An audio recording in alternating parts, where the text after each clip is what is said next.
The man known to history as Jefferson Phineas Davis was born near Fairview in the state of Kentucky on the 3rd of June, 1808. He was christened Jefferson in reference to the third President of the United States, Thomas Jefferson, for whom his parents had great respect.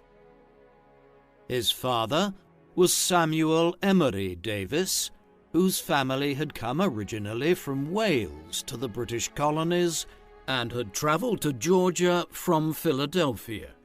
Samuel, born in 1755 or 1758, joined the American Revolutionaries and fought against the British Army during the War of American Independence. Joining several of his half-brothers, he spent most of his time with South Carolinian regiments and was wounded twice during the war. Samuel received a large land grant in Georgia for his service during the war and was appointed a clerk of the courts, a prestigious local position. Jefferson's mother was Jane Cook, who Samuel had met in South Carolina during the war. Little is known of her life, some stating she was the daughter of Baptist minister William Cook, while other accounts state she was the daughter of Irish immigrant Roger Cook. The couple were married shortly after the end of the war and settled in Georgia.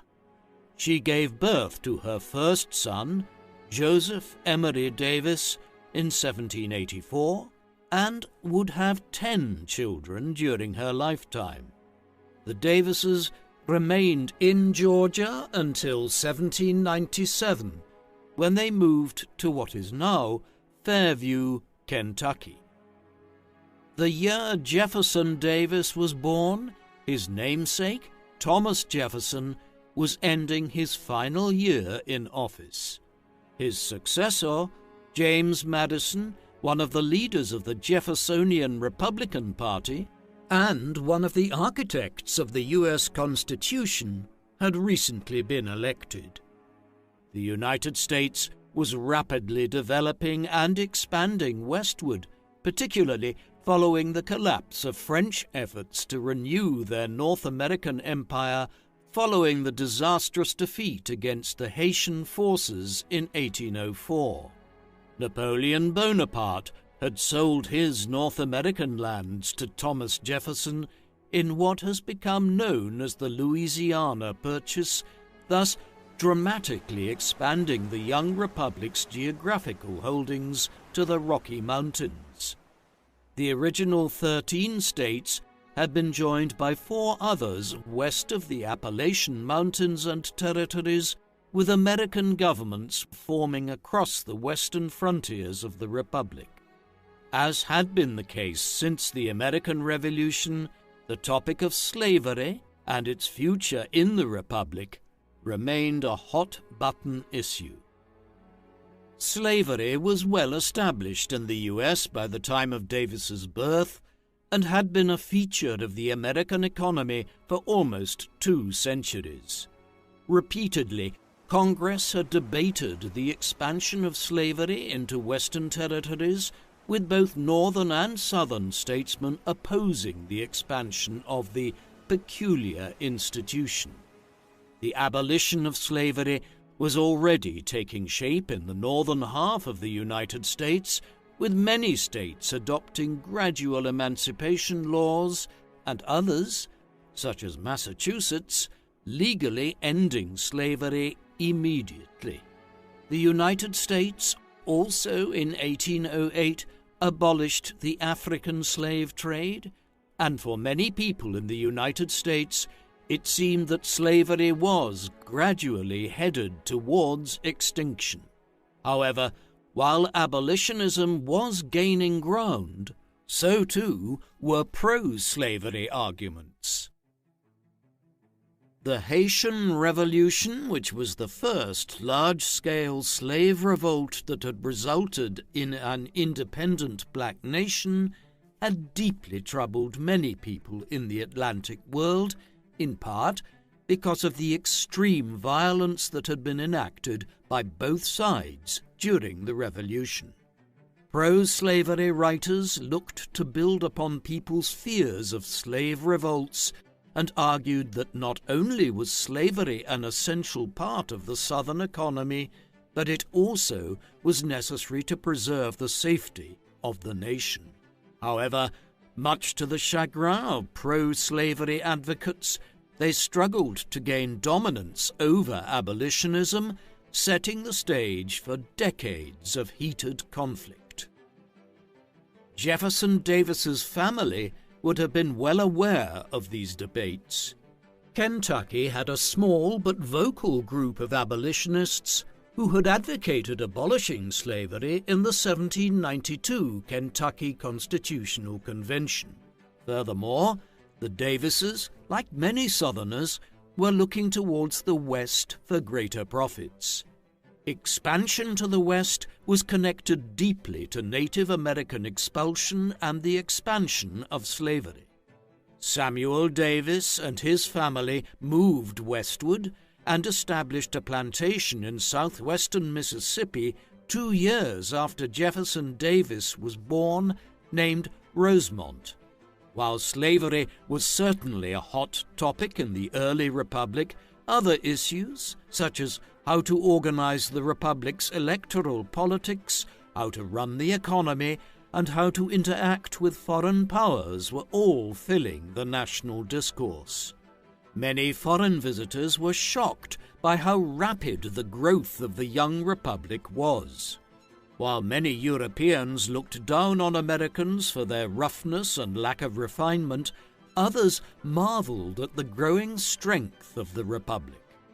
While many Americans worried that the republic was under threat from European superpowers, a sense of confidence and optimism was increasingly felt by many Americans that their nation could rise to be a self-sufficient and powerful state. Jefferson certainly took in all this optimism and flurry of ideas that demanded the United States focus on becoming a power in the Americas. Jefferson was the youngest child in his family and received the doting attention of his parents and siblings. His elder brother was a lawyer and owned his own plantation and rising in Southern society. Jefferson's father was keen that his youngest son be taught the ways of the Southern gentleman, which he saw as being founded on honor, courtesy, and hospitality.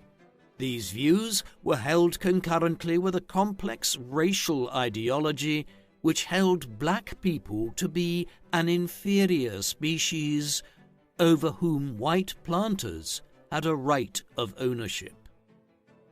In order to further the sophistication of his son, Samuel sent Jefferson to St. Thomas Aquinas College in Kentucky, which disquieted Jane, who was concerned about her son being sent to study so far away, and who was worried that the Baptist doctrines held by the family would clash with those of the Catholic school to which he was being sent.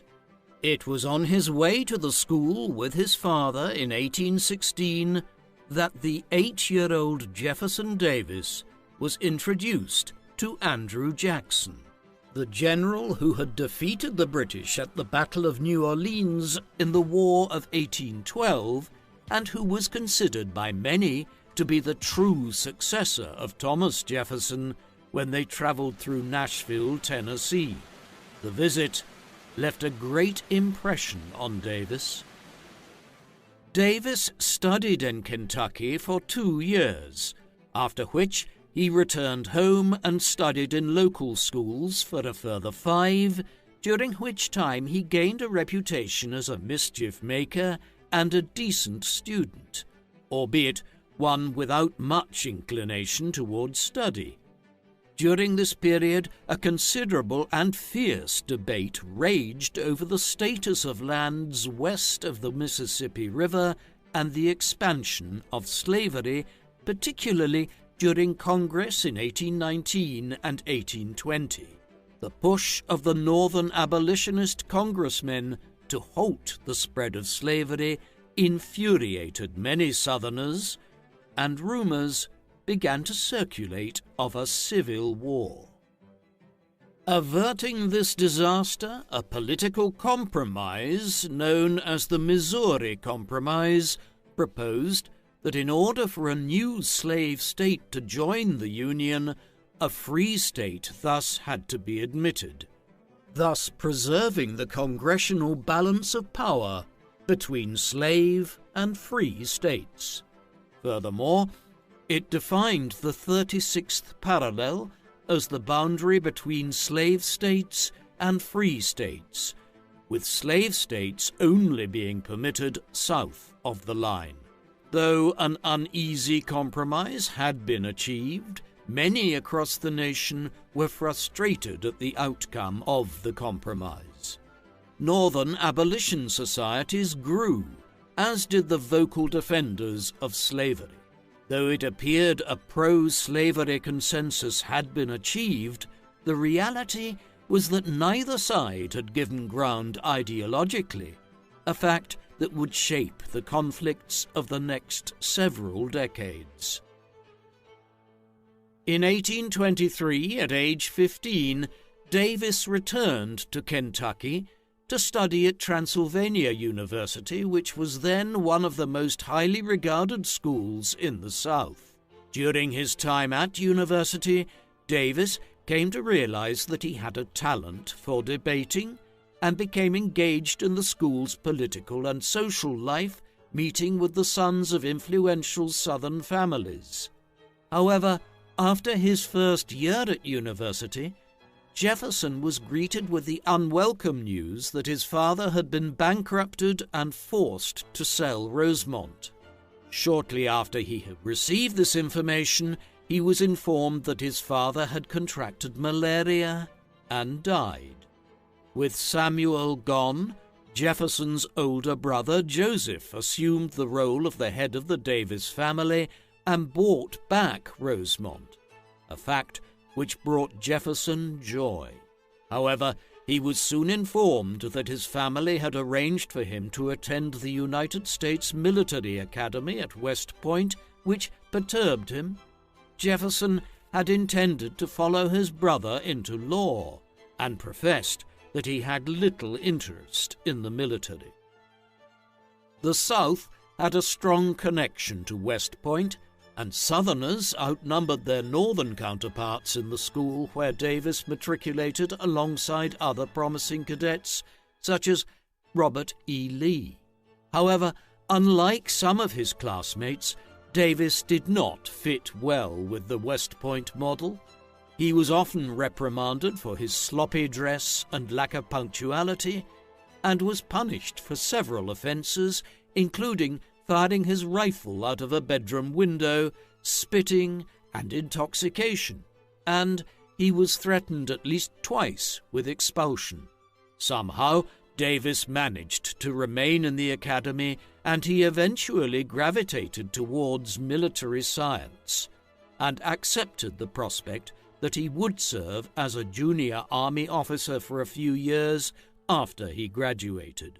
Davis left West Point in June 1828 and returned home to Mississippi before transferring to Missouri, now a slave state and the hub of military and economic expansion towards the West, to serve as a second lieutenant.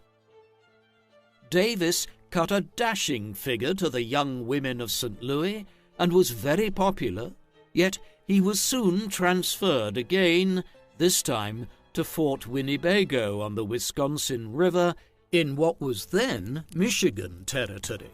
Davis was constantly sick and considered the region dull.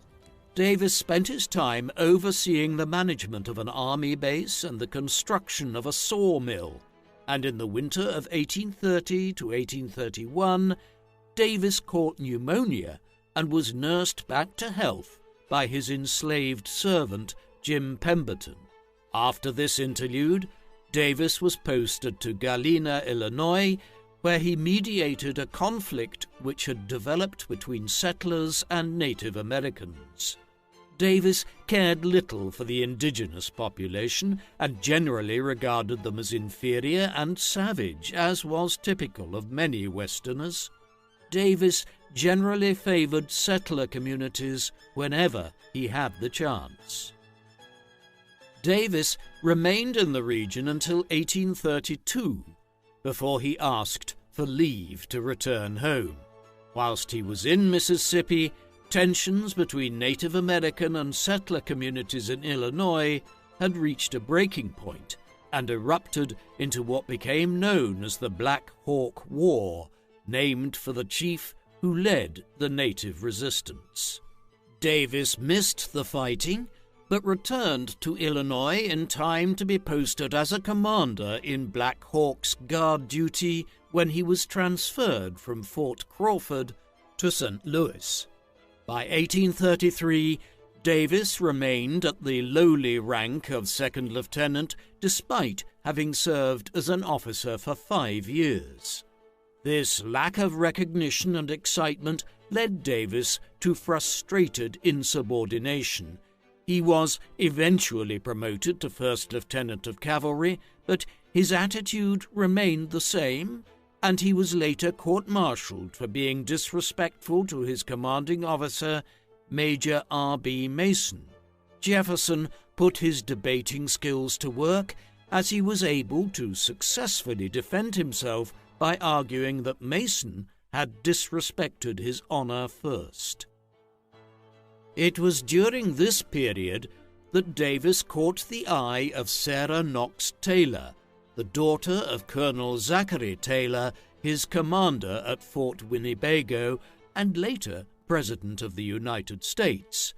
The two exchanged love letters for 3 years before Davis proposed to her in 1835, which was reluctantly agreed to by his commander, who had only a few years earlier denied Davis's request. Jefferson resigned his commission and married Taylor at a ceremony in Kentucky. Davis had, by this time, begun building up his status by purchasing enslaved African Americans and obtaining 800 acres from his brother Joseph, where he founded his own plantation called Briarfield Plantation. However, tragedy struck when only a few days after going to Louisiana for their honeymoon, the young couple became sick with malaria. Davis recovered. However, his young bride continued to struggle until her death on September the 15th, 1835. Davis was devastated at the loss of his wife and returned to his brother's plantation to recover. He threw himself into building his plantation, expanding the cotton production of his land with the labor of his enslaved servants. During this time, Davis took a short trip to Cuba and then spent time in Washington, D.C., where he attended sessions of Congress, which was in full swing. Davis listened to the lively debate surrounding how involved the United States should become in the revolt of American settlers in the Mexican province of Texas. In April 1836, Texan rebels had routed the Mexican army at the Battle of San Jacinto, and there was a debate as to whether the territory should be admitted to the United States. Southerners overwhelmingly supported the move, but many in the North were concerned about admitting such a large slave state to the Union.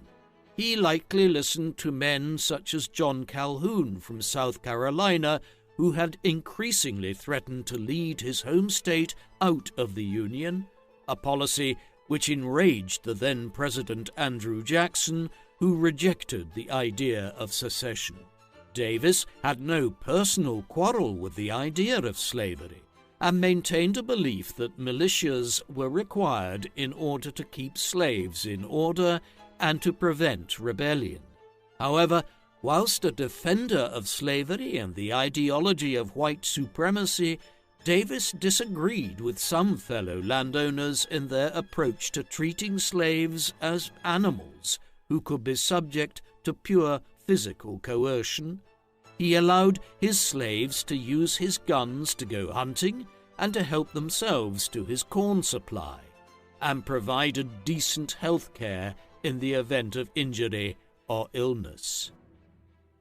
While expanding his own cotton plantation, Davis watched the development of national politics with keen interest, and soon found an outlet for his general boredom by entering the political arena. The two dominant parties of the era, the Whigs and the Democrats, both had broad national appeal. The Whigs were generally favored by the Southern elite, although Davis ended up backing the Democrats, the party of Andrew Jackson and Thomas Jefferson. The Democrats were generally favored by smaller plantation owners, although they were the underdog party in Davis's district. Davis found that he was a natural politician and was soon put up by the Democrats in large debates for state offices. This was the era of stump speeches and rowdy party meetings. Supporters and opponents flocked to public speeches as candidates took American democracy directly to the voters. Davis excelled in this environment as a public speaker, and in 1843 he made a run for the Mississippi legislature, narrowly losing out to a Whig contender, but captured the attention of state Democrats with his spirited campaign. As a result, he was chosen in 1844 to be one of the state's presidential electors for James Polk, for whom Davis rallied during his presidential campaign, even though he had initially supported John Calhoun and made a name for himself in conducting a lecture circuit in which he attacked the Whigs with barbed remarks.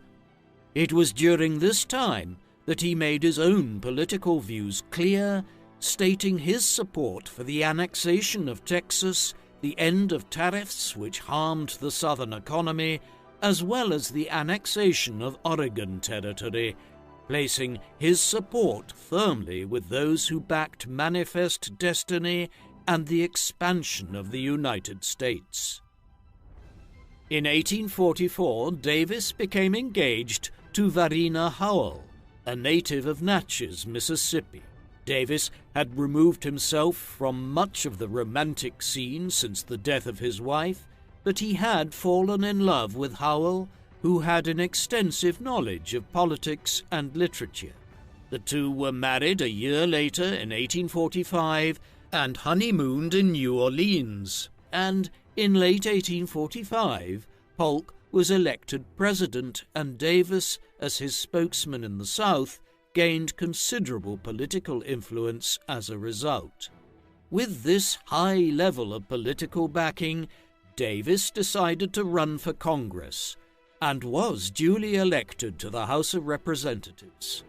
He arrived in Washington 3 weeks after he learned of his victory and set about garnering support for the annexation of the Oregon Territory, which he believed to be of vital importance for the health and safety of the United States.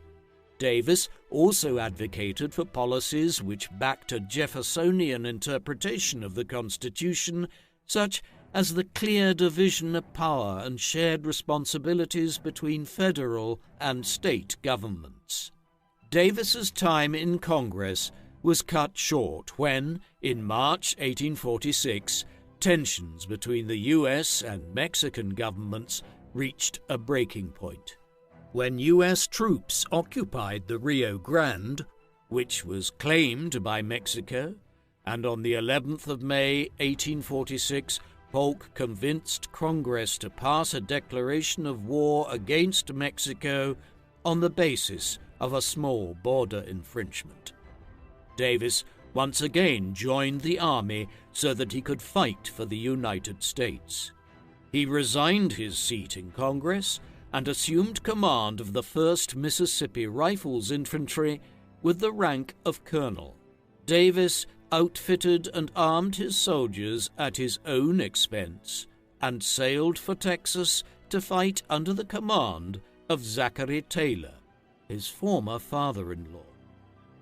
Taylor, known as Old Rough and Ready, was a gifted general, and Davis found him a fair and effective commanding officer. In September, Davis's regiment was sent to besiege the town of Monterey, and after an assault which lasted a week, the fortified town fell. However, this victory led to several negative events. Taylor, a popular general, was seen as a political threat to Polk, who, in an effort to hamstring Taylor's military capabilities, directed troops away from his command and toward General Winfield Scott, supposedly as a precursor to an assault on Mexico City. Santa Anna, a Mexican general, learned of Taylor's weakness and attacked his forces in February 1847, a battle during which Davis was shot in the foot. This engagement in the mountain pass of Buena Vista was to become one of Davis's finest moments, despite his injury. During the battle, he pushed his men forward and halted the Mexican advance, turning the tide in favor of the Americans, and, by the end of the 22nd of February 1847, Taylor had defeated the Mexican assault. Davis was hailed as the hero of Buena Vista, and he was sent home soon after as a result of his injury. Once home, Davis observed the events unfolding in Mexico from afar, unable to militarily affect the outcome of the war. Davis wished for the expansion of the U.S. into the entire area of Mexico, and his wish was granted in part when the Mexican government capitulated in early 1848, handing the U.S. California and its other northern territories. This acquisition occurred alongside the signing of a treaty with Britain, which handed the U.S. control of Washington, Oregon, and Idaho.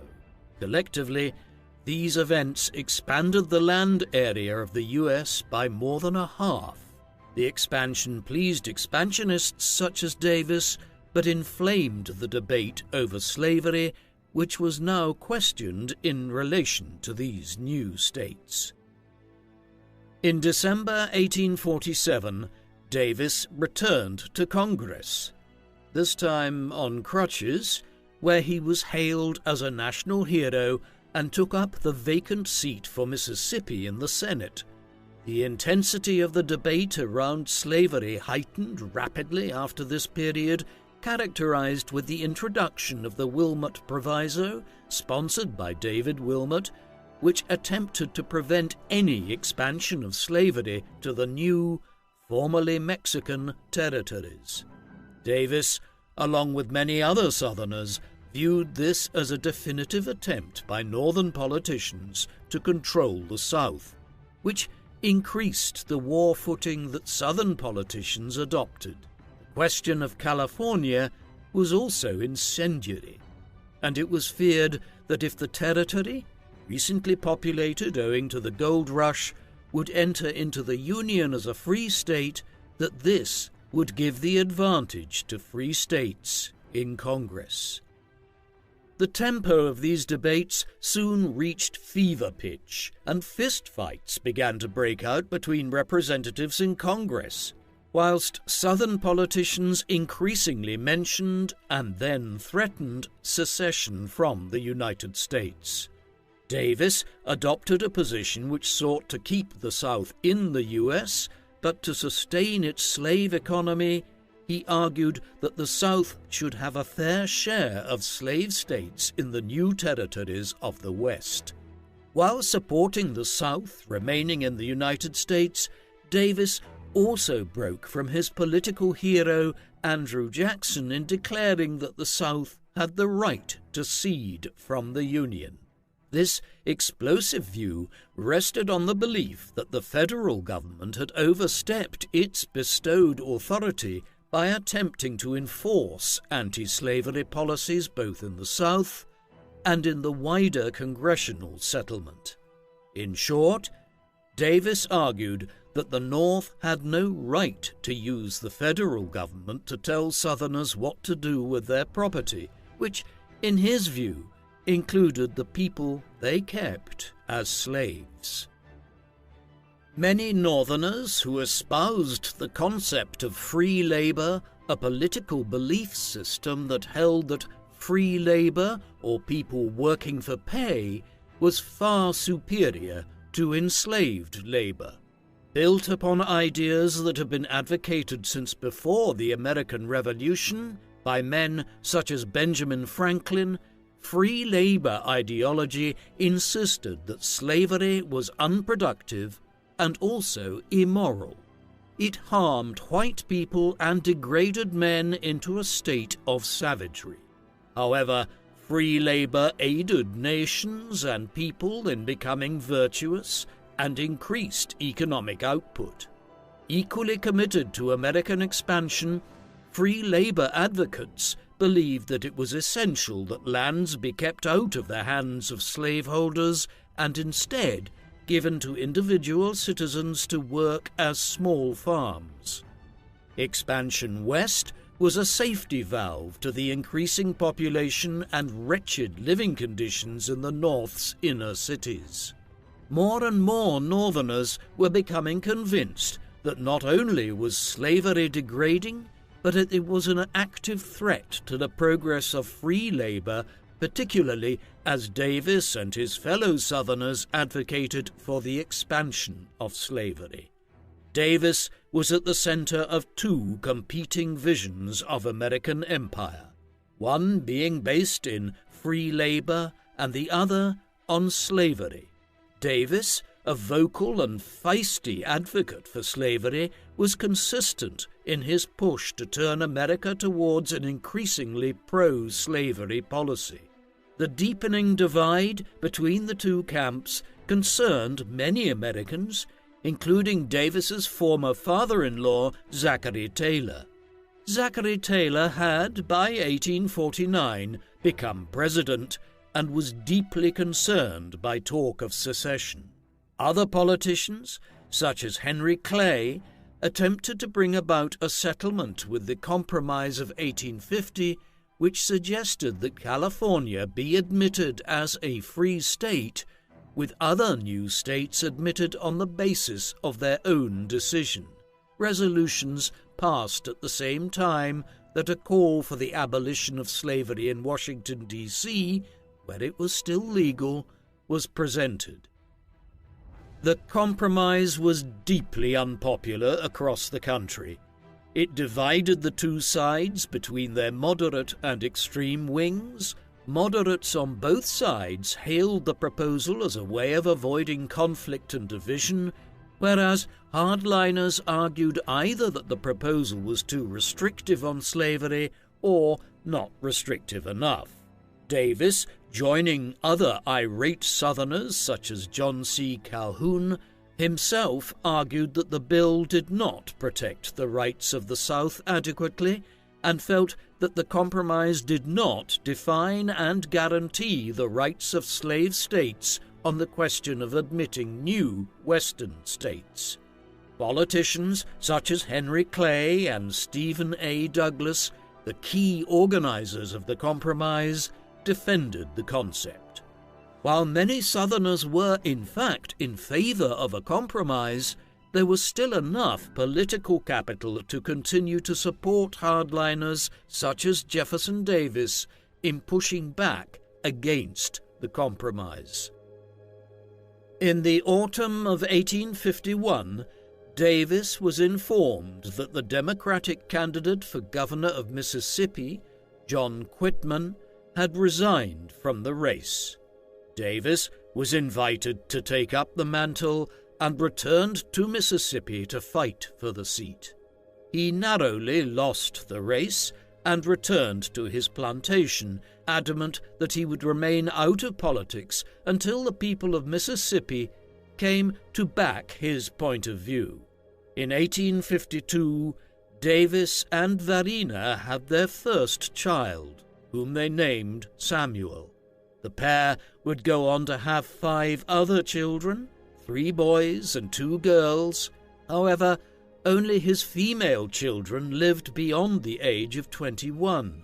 As his family grew, Davis found himself returning to the world of politics as he engaged in campaigning for Franklin Pierce, who was successfully elected president, leading Davis to be offered a position in the cabinet as the Secretary of War as a reward for his loyalty and efforts.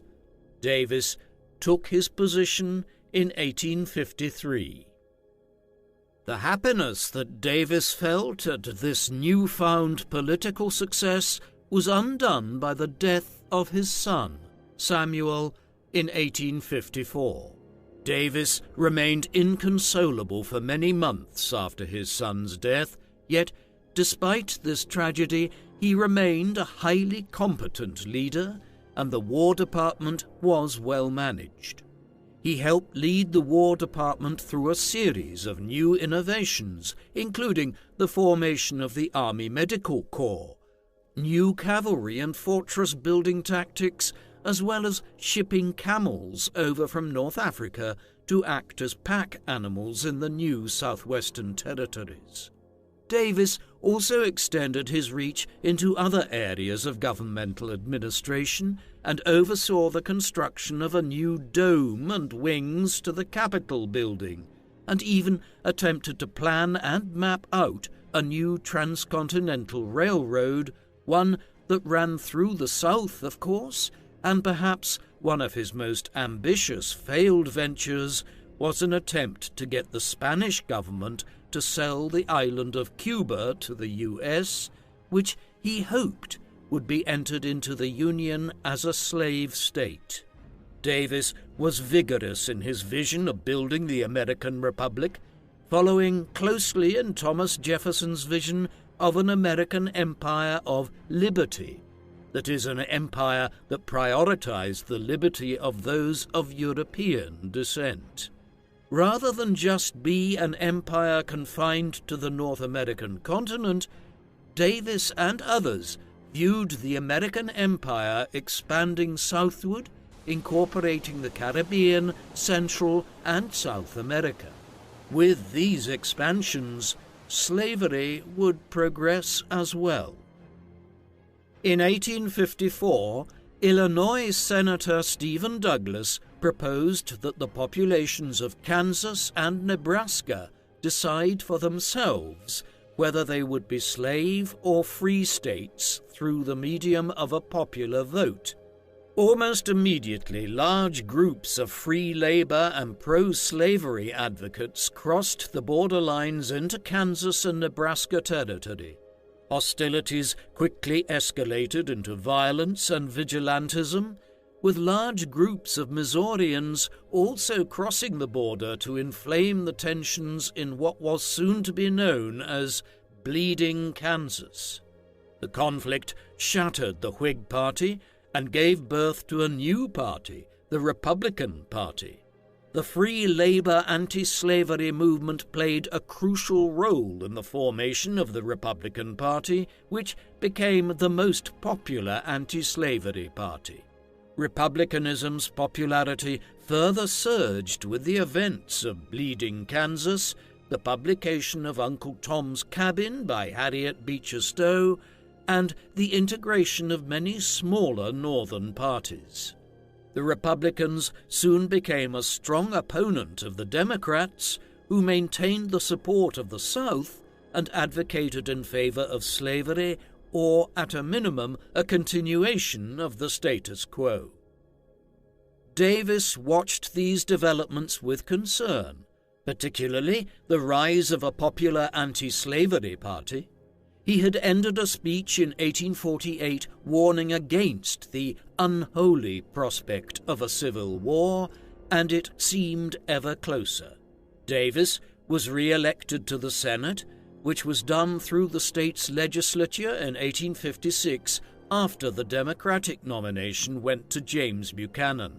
Davis resumed his seat as a senator and began a grand tour of the state to better learn the will of his constituents, particularly if they would back a war against the North. Davis was certain and publicly maintained that it was the North antagonizing the South, and that slavery was an institution upon which the region depended. While Davis and other Southern leaders continued to push for an expansion of slavery, the national harmony frayed even further following the Dred Scott decision in the Supreme Court. The case revolved around an enslaved man named Dred Scott, who had sued for his freedom after being held in bondage in a free northern state. The judicial ruling, which sided with the defense, argued in the majority opinion of Chief Justice Roger Taney that black men had no rights which the white man was bound to respect, thereby declaring, in other words, that Congress had no right to impose limits on slavery and that it could spread beyond the boundaries imposed by state and federal legislatures. Even more inflammatory than the Missouri Compromise, the nation seemed near the point of disillusion. Pro-slavery advocates celebrated the ruling, while northern populaces became more firmly entrenched in free labor ideology and anti-slavery beliefs.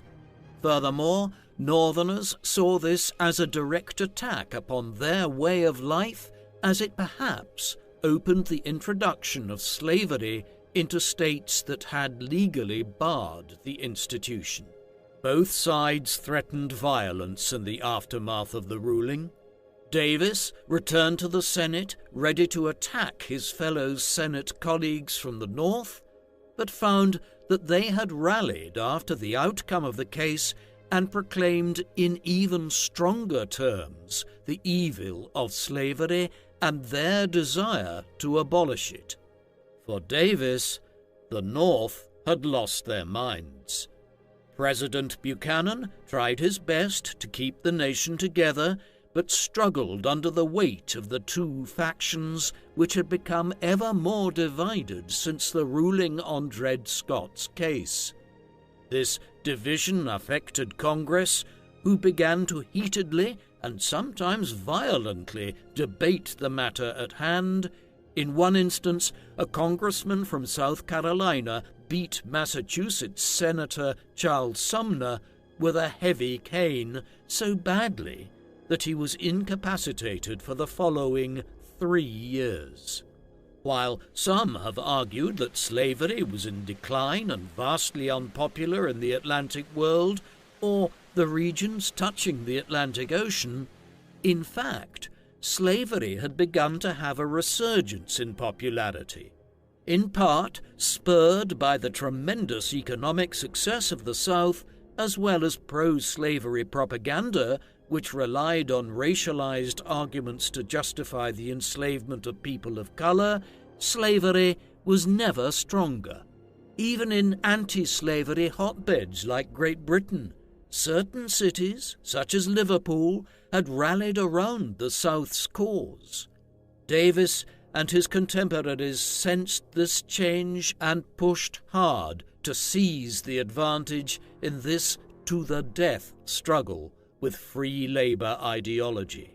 As Northerners hardened their stances against the South, Davis and his fellow hardliners urged a boycott of the North and its products, thus shifting capital back to the South. The strain of the conflict took a toll on Davis, and he began to suffer severe health problems. By the winter of 1857, he had lost sight in one eye and was emaciated, his doctor demanding that he step back from politics in order to recover. Davis did so in 1857, travelling with his family, hypocritically, to a resort in the North.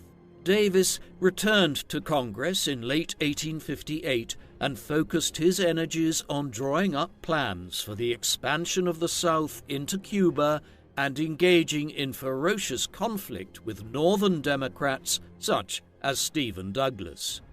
In October 1859, events came to a head when the abolitionist John Brown attacked a federal arsenal at Harper's Ferry in Virginia in an attempt to incite a slave insurrection, after which he was tried and executed for treason.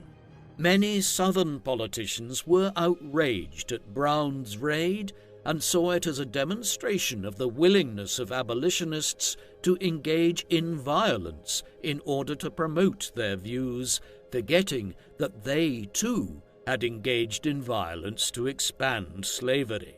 Davis, ensconced in Washington, struggled to assess the views of his voters in the South. Did they back an escalation of force with the North? Davis pondered this question, but drifted ever closer to the Southern radicals in Congress, and in April 1860, the Southern Democrats met in Charleston, South Carolina, in order to elect a new presidential candidate. Davis knew that he had widespread support in the South, but understood that he was a controversial figure and unlikely to win much support in the North as a result.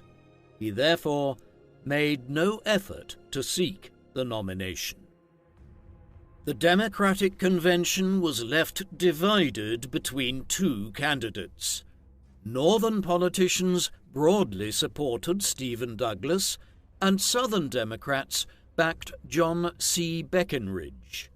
A few weeks later, Abraham Lincoln secured the nomination for the Republican presidential candidate on the promise that he would end the spread of slavery, though not to abolish it. The election that followed was a disaster for the Democrats. Seriously divided between two polarizing candidates, Abraham Lincoln was able to defeat their challenge with ease by providing a stable reassurance that he would end the spread of slavery, a sentiment which rallied and united much of the North. Lincoln made clear from the outset of his presidency that he had no ambition to abolish slavery, rather to stem its spread. This was a statement designed in part to appease the South, which remained suspicious and continued to debate secession from the Union. Lincoln won the presidency without a single Southern electoral vote, the first time in the nation's history. Many Southerners believed this signaled the end of the South's dominance of the presidency.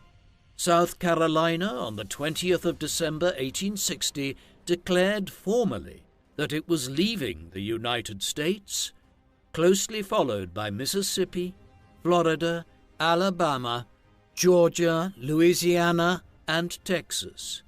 Virginia and the northern southern states hesitated, desperate for some sort of compromise to emerge. When he learned that Mississippi had seceded from the Union, Davis left Congress and gave a farewell address on the 21st of January 1861. He called for all southern states to cede and argued that they had been driven to this course of action as a result of the aggression and intransigence of the North. On the 8th of February 1861, the ceded states issued a declaration which proclaimed a constitution for a new Confederate States of America, making clear that the new nation was founded on supporting slavery and individual rights for each state. Davis was selected to be the president of the new Confederacy, based on his extensive experience and popular support in the South. On the 18th, Davis delivered his inaugural address on the steps of the Capitol building in Montgomery, Alabama. He spoke of the new Confederacy in revolutionary terms and compared the Declaration as akin to those who had revolted against the British in 1776. Davis believed that the South was following in the tradition of the American Founding Fathers and saw their actions as a return to the correct principles of the past. After he had concluded, Davis went to work in forming and organizing a new cabinet, filling the 6 available positions with one man from every Confederate state bar Mississippi, his own. Davis also understood the importance of international recognition for the Confederacy and sent commissioners to Europe in order to try and establish formal relations as a matter of urgency. It appeared that Great Britain and France would be willing to align with the Confederates. However, hesitancy on the great powers' part aided the Confederacy, and demonstrations in Liverpool were held in support for the South. Davis also armed the Confederacy and oversaw the formation of the Navy and state militia, which would form the basis of the Confederate armed forces, and directed a great deal of attention in trying to convince the slave states which had remained a part of the Union to come over to the Confederate side so that their economic, military, and political power be augmented. Lincoln attempted the opposite and extended a hand of friendship to slave states, assuring them that the South would not be invaded and that they would be permitted to peacefully coexist with free states in the North. He also warned that the Union would not tolerate seizure or damage to any of its property, a term which was soon to be violated in a move which sparked off the Civil War. Davis and his fellow politicians in Confederacy were irritated and threatened by the presence of a federal outpost, Fort Sumter, which lay on an island at the entrance to the port of Charleston, one of the South's most important landing areas. Davis was informed in April 1861 that a federal naval convoy was headed to the fort and ordered that it be reduced, a command which was received by General Pierre Beauregard, who subsequently bombarded the fort from the shoreline. This attack sent shockwaves throughout the continent, and Lincoln declared that it was an act of rebellion against the U.S. government, subsequently ordering 75,000 volunteers to fight against the insurrection. Tennessee, Arkansas, North Carolina, and Virginia all ceded from the Union at this stage and joined the Confederacy, with 4 other states, Delaware, Missouri, Maryland, and Kentucky, remaining in the Union but unofficially contributing many thousands of men to the Southern war effort. In June 1861, the Confederate capital was moved to Richmond, Virginia, to which Davis traveled in the same month, hailed by cheering crowds and salutes. From Virginia, and alongside figures such as Robert E. Lee, Davis began to sketch out the war plan for the South. Both he and Lee preferred to fight a defensive war and hoped to take advantage of new weaponry which gave an advantage to troops ensconced in a defensive position. The two men also hoped to deploy the Confederacy's navy and squadrons of privateer vessels against Northern ships, wearing it down and eventually leading it to sue for peace. The summer of 1861 saw the first battle of the Civil War, after Lincoln had ordered General Irvin McDowell to march on Richmond with his main force. Beauregard was defending the southern capital with a large force assembled at Manassas Junction. Both armies were confident that the war would be a quick one and end in their rivals' defeat. Sightseers from Washington, D.C. came to watch the battle, confident that the North would handily whip Johnny Reb. When the two forces engaged on the 21st of July, a defense was successfully mounted by Thomas J. Stonewall Jackson, who rallied the Confederate troops and won the day, sending the Northern Army reeling back towards Washington. The success animated the South, and led to a belief that the war could be won quickly. Davis lamented that he had not ordered his troops to pursue the attackers back to Washington to launch his own counterattack. Davis soon had to contend with his generals, some of whom were angered that they had not received a promotion, as well as the problems associated with the northern naval blockade of the South, which he hoped to offset with the use of ironclad gunboats which would smash the northern force. In June 1862, Lee was given command of the Confederacy's largest force, the Army of North Virginia. Davis remained especially close to Lee, and the two men had an effective and personable partnership. 1861 progressed without further engagement, and the rest of the year was spent planning a spring assault on the North. Meanwhile, the Union planned to attack the South by wearing it down through a combination of naval blockade, the capture of Richmond, which lay close to Washington, and the destruction of Southern arms factories. The spring of 1862 brought mixed fortunes for the South. They had successfully deployed ironclad gunships against the North and had used the CSS Virginia to sink 2 U.S. vessels. However, the Union had defended the remainder of its blockade force and forced the South to cede control of the important ports of Norfolk, Pensacola, and Jacksonville. General George McClellan, the new Union commander, had launched another massive assault on Virginia from the north, which prompted Davis to expand his own army through the passage of the first ever American conscription law, a move which allowed Stonewall Jackson, Lee, and Joseph Johnston to defend the capital and once again push their attackers away. While the South revelled in the success of its armies in the East, it had, however, lost several of their positions in the West to General Ulysses Grant, including Forts Henry and Donelson, which opened the way for Northern forces to attack Nashville. A furious battle was fought at Shiloh in April 1862, where the South nearly defeated Northern forces before they rallied and forced the Confederacy to back down. This action led to the death of General Johnston, a loss which deeply affected and upset Davis. Facing losses in the West and a stalemate in the East, the Confederacy continued to suffer from economic mismanagement at this time, and high levels of inflation rendered its banks impotent.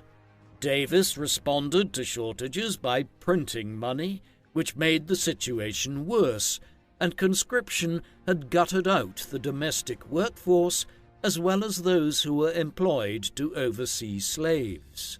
In the summer of 1862, Lee proposed that his army march north and invade Maryland, with an attempt to capture both Baltimore and Washington, a plan to which Davis agreed, believing that such a move could convince Maryland to cede from the Union, but the plan was thwarted when Lee's troops were engaged by McClellan's Army of the Potomac at the Battle of Antietam on the 17th of September and driven back, in what was one of the bloodiest battles of the war.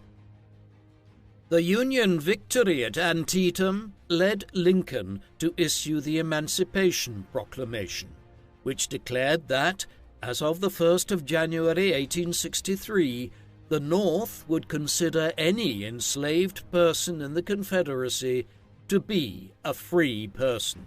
This action angered the South beyond measure, but won the North a great deal of international support and further isolated the Confederacy. Furthermore, the Union Army began recruiting all African American units, which further inflamed Southern anger. Jefferson Davis responded by calling for laws to punish captured black soldiers which resulted in brutal measures that violated the laws of war. In early 1863, the Confederacy defeated another Union attack at Fredericksburg, Virginia. Any beliefs that a swift victory could be enacted against the Union, though many were hopeful as the Southern armies under Robert E. Lee continued to inflict defeats on the Union. Though the situation had worsened in the West, Davis and others believed that one successful knockout victory in the North would bring in outside support from France and Great Britain.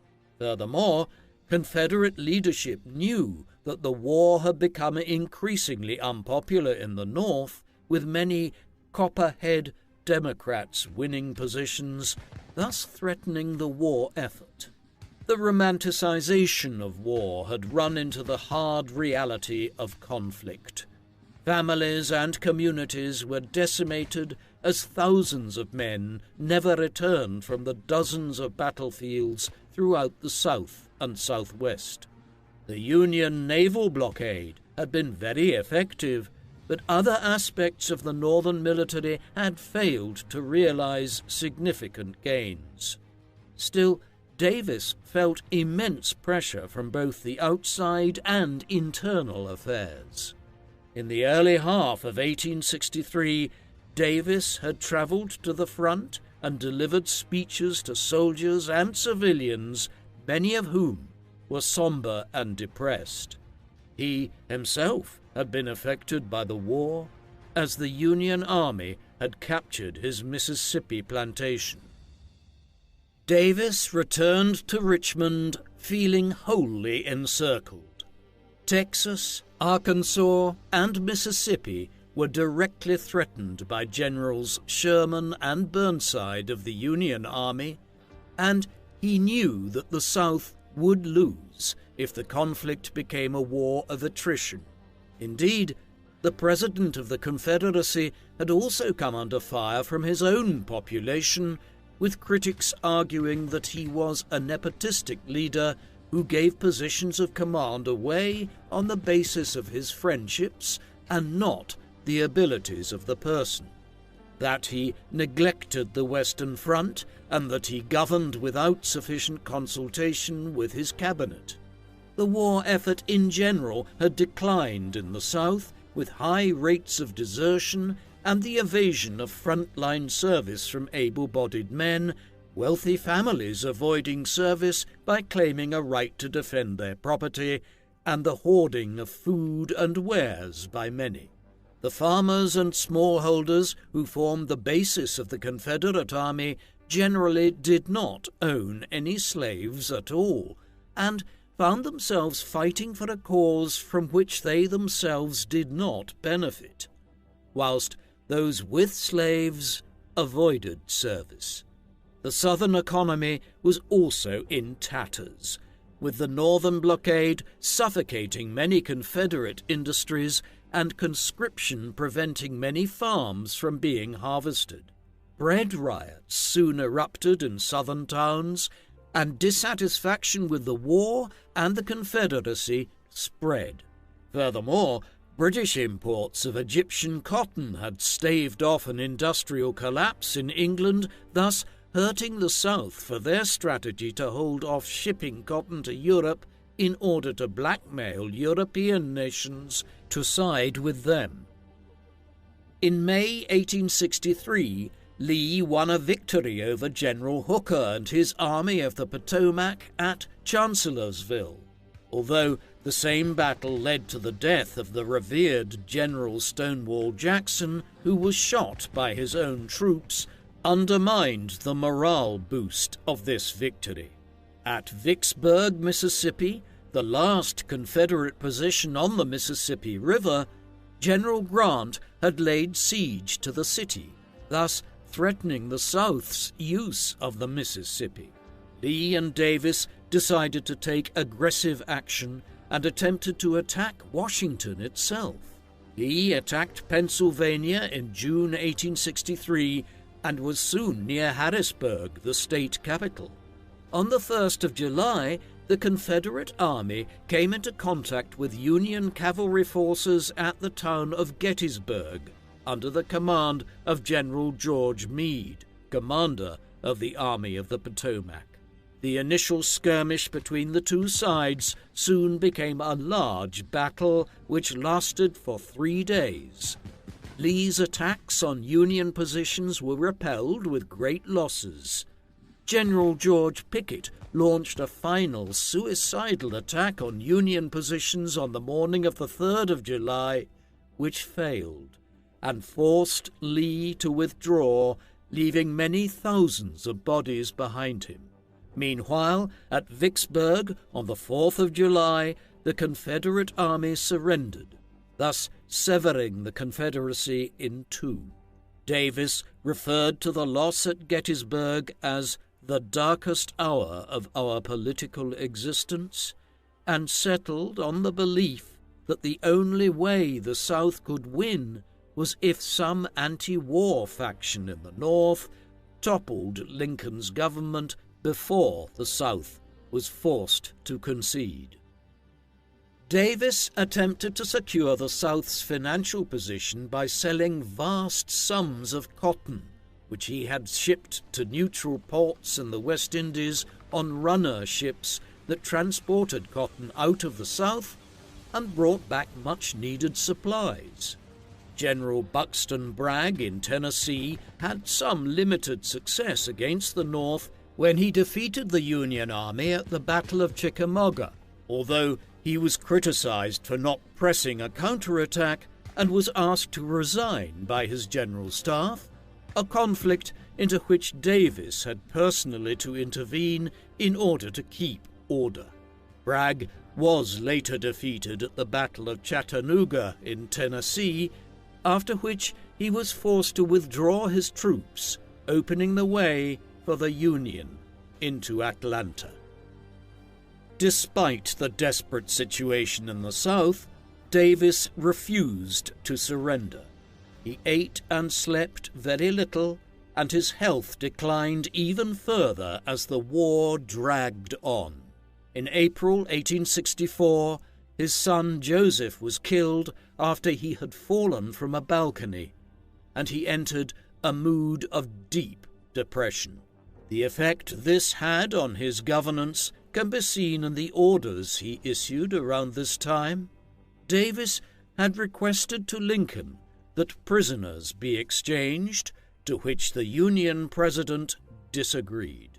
Davis responded to this by mistreating Union prisoners, packing them into barbarous prisons, such as that at Andersonville, a move which only served to further embolden the Northern war effort.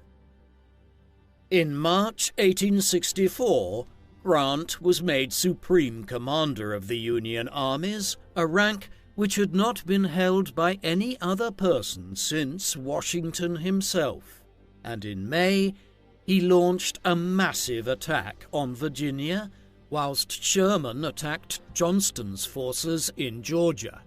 On both fronts, the Confederate Army was outnumbered by 2-1, and the South was forced into a punishing defensive action. Johnston was soon pushed back towards Atlanta, and a frustrated Davis replaced him with General John Bell Hood, whom he saw as more aggressive. By autumn of 1864, the Confederacy had been split in three, with Sherman adopting a policy of total war as he set the southern countryside ablaze with his so-called March to the Sea. Davis remained convinced that the South could prevail and did not want to concede without a fight. He attempted to rally his ministers and his population for a final stand, even proposing that slaves be forced into the Confederate Army to fight on behalf of the system that enslaved them. However, this order was never carried out. Secret negotiations with the North intensified when Vice President Alexander Stephens met with Lincoln in order to negotiate a truce, though Lincoln declined the offer. On April the 2nd, 1865, Davis and his staff collected their papers and travelled out of Richmond, their remaining troops destroying anything in the city which could be of value to the enemy. He ordered that the Confederate citizens continue the fight, though, to his shock, Davis learned that Lee had chosen to surrender at Appomattox in northern Virginia on the 9th of April, rather than begin a guerrilla war in the mountains of Virginia. With the situation desperate, Davis headed south to North Carolina and Georgia, attempting to raise armies to strike back at the Union. His generals and Confederate governors all stated that they did not have the troops to do so. Moving westward, Davis believed that he could fight from the west, where a Confederate army under Kirby Smith was still active. As he traveled southward, he learned on the 15th of April that Lincoln had been shot and later killed. While heading west on May the 5th at Washington, George Davis officially dissolved the Confederate government. Only a few days later, as he was crossing Georgia, he ran straight into trouble. On the 10th of May, Davis was captured by Union cavalry officers outside of Irwinville, Georgia, whilst wearing a loose-sleeved cloak and having his head covered with a shawl, leading to the legend that he had been captured dressed in his wife's clothing as a disguise. The Confederacy had been well and truly defeated. Its economy, population, political system, and infrastructure lay in ruins, and hundreds of thousands of its men lay dead on battlefields across the North and South. Furthermore, now the Union not only stopped the expansion of slavery, but it also rejected it entirely, immediately freeing all those people who remained in slavery at the end of the war. The war fought to prevent the North from stopping the spread of slavery had ended with a complete abolition. It was a world turned upside down, and Southern whites were in a state of shock. Davis, once a respected and revered statesman, was now a laughingstock, hated and despised. He was imprisoned by the federal government. He had become the scapegoat for the defeat of the Confederacy, and it was only through the efforts of his wife Varina that he was eventually released on a $100,000 bail. President Andrew Johnson later pardoned Davis of the charges of treason leveled against him and all former officers of the Confederacy. However, even as a free man, Davis felt disconnected from the states he had once governed and was disquieted to see Union soldiers in the state capitals that he had once thought of as a separate country. In 1868, Davis moved his family to London, England, in the hopes of becoming an agent for a cotton importing firm, and was pleased for a short time at the warm welcome he received from members of the British aristocracy and Southern families who had moved there. He soon returned to the U.S. and took up a job as the president of the Carolina Life Insurance Company in Memphis. While there, racist politics had once again become influential in the South, spearheaded by organizations such as the Ku Klux Klan, which briefly served to revive Davis's status in Southern politics. However, he lost it all when, in 1874, the insurance firm Davis headed crashed, leaving him with little financial reserves. After several years of failed business ventures in the South and Europe, Davis moved to the Gulf Coast of Mississippi in 1877 after he was invited by a friend, Sarah Dorsey, to live with her, a move which put some strain on his marriage. In 1878, his son died, soon followed by Dorsey herself, who left Davis her house and much of her estate. Here he worked on his book, The Rise and Fall of the Confederate Government, which was criticized for being dry and polemical, and quickly fell into obscurity. His reputation after the war did not much improve, although Robert E. Lee defended his friend, stating that he was a talented leader and statesman and that he had kept the Confederacy on its feet during the darkest days of the Civil War. In the final months of his life, Davis was visited by many former Confederate soldiers and citizens who wanted to thank their once leader and who respected him for following the so-called lost cause. In 1886, he took advantage of this revival of popularity and travelled with his daughter on a final tour of the South, where he was loudly cheered and heralded as a hero. In 1889, he developed a bronchial infection and died in New Orleans on the 6th of December 1889, and was interred first in that city, finally to be moved to Richmond, Virginia. Jefferson Davis is seen both as a hero and a traitor, a man who attempted to found a nation and a man who is a symbol of white supremacy and rebellion against his government he swore an oath to protect. His life was intertwined with the rise of the American Republic as a continental power, and he was key in pushing for an American empire of liberty that would encompass all of North America.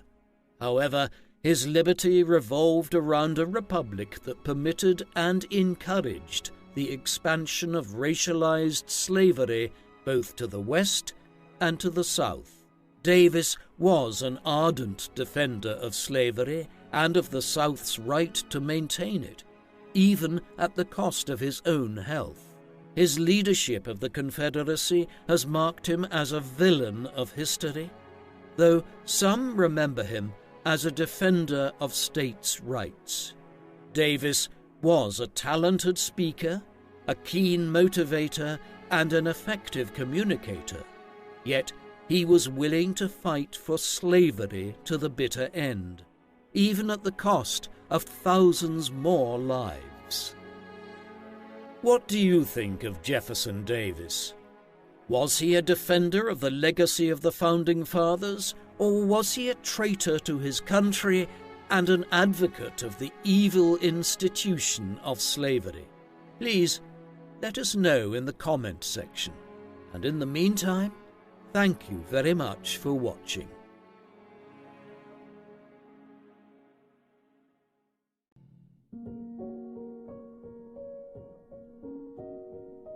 The man known to history as Robert Edward Lee was born on the 19th of January 1807 in Stratford Hall, Virginia.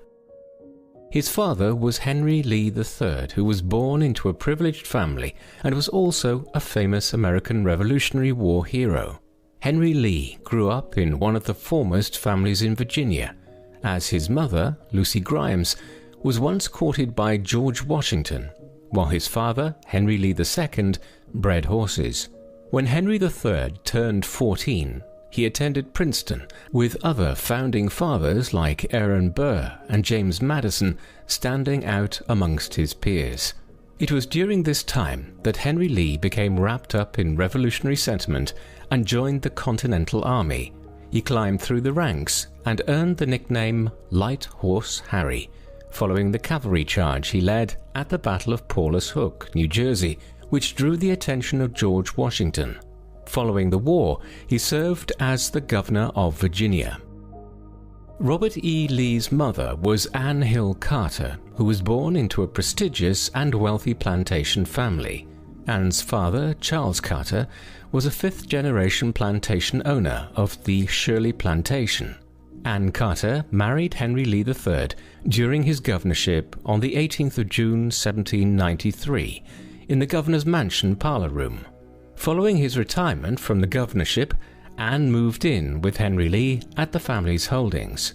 Together, the couple had a total of 6 children, but only 5 survived into adulthood, with Robert E. Lee being the 5th child born. When Robert E. Lee was only 1, the family fell on hard times, as the main source of income, the Stratford plantation, was taken via entail and given to Henry's son from his first marriage, Henry Lee IV. The lost revenue was just one financial disaster that fell upon the family, as Henry Lee had terrible luck in land speculation and ended up in debtor's jail twice. While protecting one of his friends who opposed the War of 1812, Henry Lee was injured severely and left the family to recover. Robert E. Lee would not see his father again, as he died on the 25th of March 1818 on Cumberland Island, Georgia, whilst trying to reunite with his family. Ultimately, Robert's father became known simply as the man who wrote Washington a bad check. Lee spent his time with his widowed mother in a modest home, though this was only possible due to the Carters leaving a small legacy to sustain her. The family lived at the Ravensworth plantation, which was owned by one of Anne's relatives, William Henry Fitzhugh. Ravensworth plantation would serve as the backdrop for Lee's depressing childhood, as the house was on the outskirts of Alexandria, in the swampy, mosquito-infested and unhealthy part of town. The house's interior was never painted while the Lees resided there, and they did not live alone, as they frequently shared with boarders. Lee did not live a privileged childhood, but he had fond memories of his pet lobster and hummingbird, which began his love of animals. Yet they sadly both passed on the same day. Lee spent his summers swimming in the Potomac and playing in the local springs. He attended a plantation school in Fauquier County before attending the Alexandria Academy at the age of 14. He received an excellent education whilst attending the Alexandria Academy, learning literature, algebra, as well as the classics. Lee's family was well connected to the Virginia aristocracy. This led to Fitzhugh penning a letter to United States Secretary of War John C. Calhoun, imploring that he allow Lee a spot at the United States Military Academy, West Point. Fitzhugh had Lee deliver the letter personally to Calhoun, which resulted in Lee being enrolled at West Point in 1825. For all of Lee's life, he had lived in the world of slavery, and now that he would be attending West Point, he would be entering a world where slavery was all but extinct. But despite the Lees' financial situation, they maintained 4 slaves left to Anne by her father. Lee was accustomed to being surrounded by slaves, but as he went further north, the number of enslaved blacks lessened, and whilst they were still not equal, many held freedoms Lee was not accustomed to. West Point at the time focused heavily on engineering, thanks to its superintendent, Brevet Major Sylvanus Thayer. Before Thayer had arrived at West Point, it was marred with drunkenness, disorder, and riots, but he transformed the academy into a prestigious institution. He introduced the famed cadet uniform, with grey coats, starched white trousers, and plumed black leather hats, with polished brass scales for the chin straps. When Lee arrived in June of 1825, there were roughly 200 cadets who would be given an exam intended to weed out those who were idiots and misfits. Following that, the cadets who made it through the examination were paired with 3 other cadets who shared a tent. Together, the tent mates had to purchase a joint toilet, a looking glass, a washstand and a basin, pitcher, tin pail, broom, and a scrubbing brush. The quality of the food was often described as poor, yet Lee never complained about it. Wealthier cadets who snuck out of West Point would visit Gridley's Tavern to eat, drink, and smoke. Most who went out would be given a demerit, but Lee never received any demerits, accomplishing a feat few others achieved. The curriculum consisted heavily of mathematics and French, as mathematics was crucial for military officers of the era, whilst France was the only ally to the United States and most military textbooks were in French. The Marquis de Lafayette often visited West Point to inspect the cadets, and these visits inspired Lee as Lafayette and his father Henry had fought together in the American Revolution, bringing 18th century heroes into evolving 19th century military tactics. Lee's daily regime at West Point started at 5:30 a.m. with the Reveille. Following a full day of mathematics and French classes, along with hours of independent studies, the cadets finished their day with full dress drills, parade, and inspections. The cadets' day would officially end at 10 p.m., and whilst all cadets maintained a busy schedule, Lee made many friends during his time at West Point. One such friend was troublemaking third-year cadet Jefferson Davis, who was caught going off grounds to the local tavern to get drunk. He was only allowed to remain due to his previous good standing. When Lee's first year at West Point finished, he was third in his class and achieved a rating of 285 1/4 out of 300 total points available. He was placed on a list with the other distinguished cadets, and Lee's status among the good and the great was odd for a man new to the academy. His reputation would earn him the nickname Marble Man for his emotionless expressions, whether he won or lost. During Lee's second year, drawing was included in the curriculum, as officers were expected to be able to draw a usable map. Lee was made a senior cadet and tutored many of his fellow cadets in mathematics.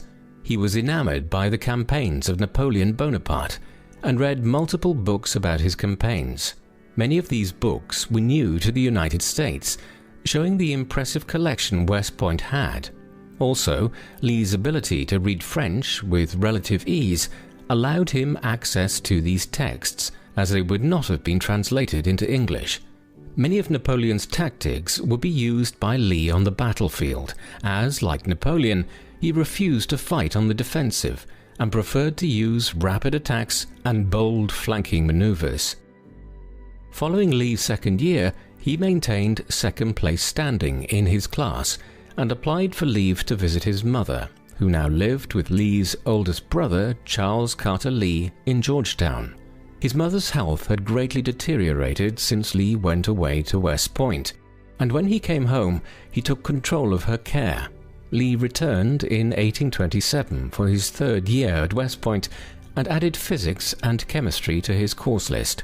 Lee was introduced to battalion tactics and artillery use on the battlefield. He enhanced his knowledge by reading Machiavelli, Hamilton, Rousseau, and John Paul Jones. His wide command of different subjects outside of the military or engineering made him a special officer, though he remained in second place in his class. When Lee started his final year, he was given the position of Adjutant of the Corps, which is the highest position a cadet can hold. He would take his final exam on the 1st of June, 1828, finishing second once again, only to Charles Mason. Upon graduating, Lee was given his choice of commission as a lieutenant in the Engineer Corps, a prize worthy of a top student at West Point. Though his achievements while at West Point would bring joy to Lee for a time, another family hardship would hit him hard.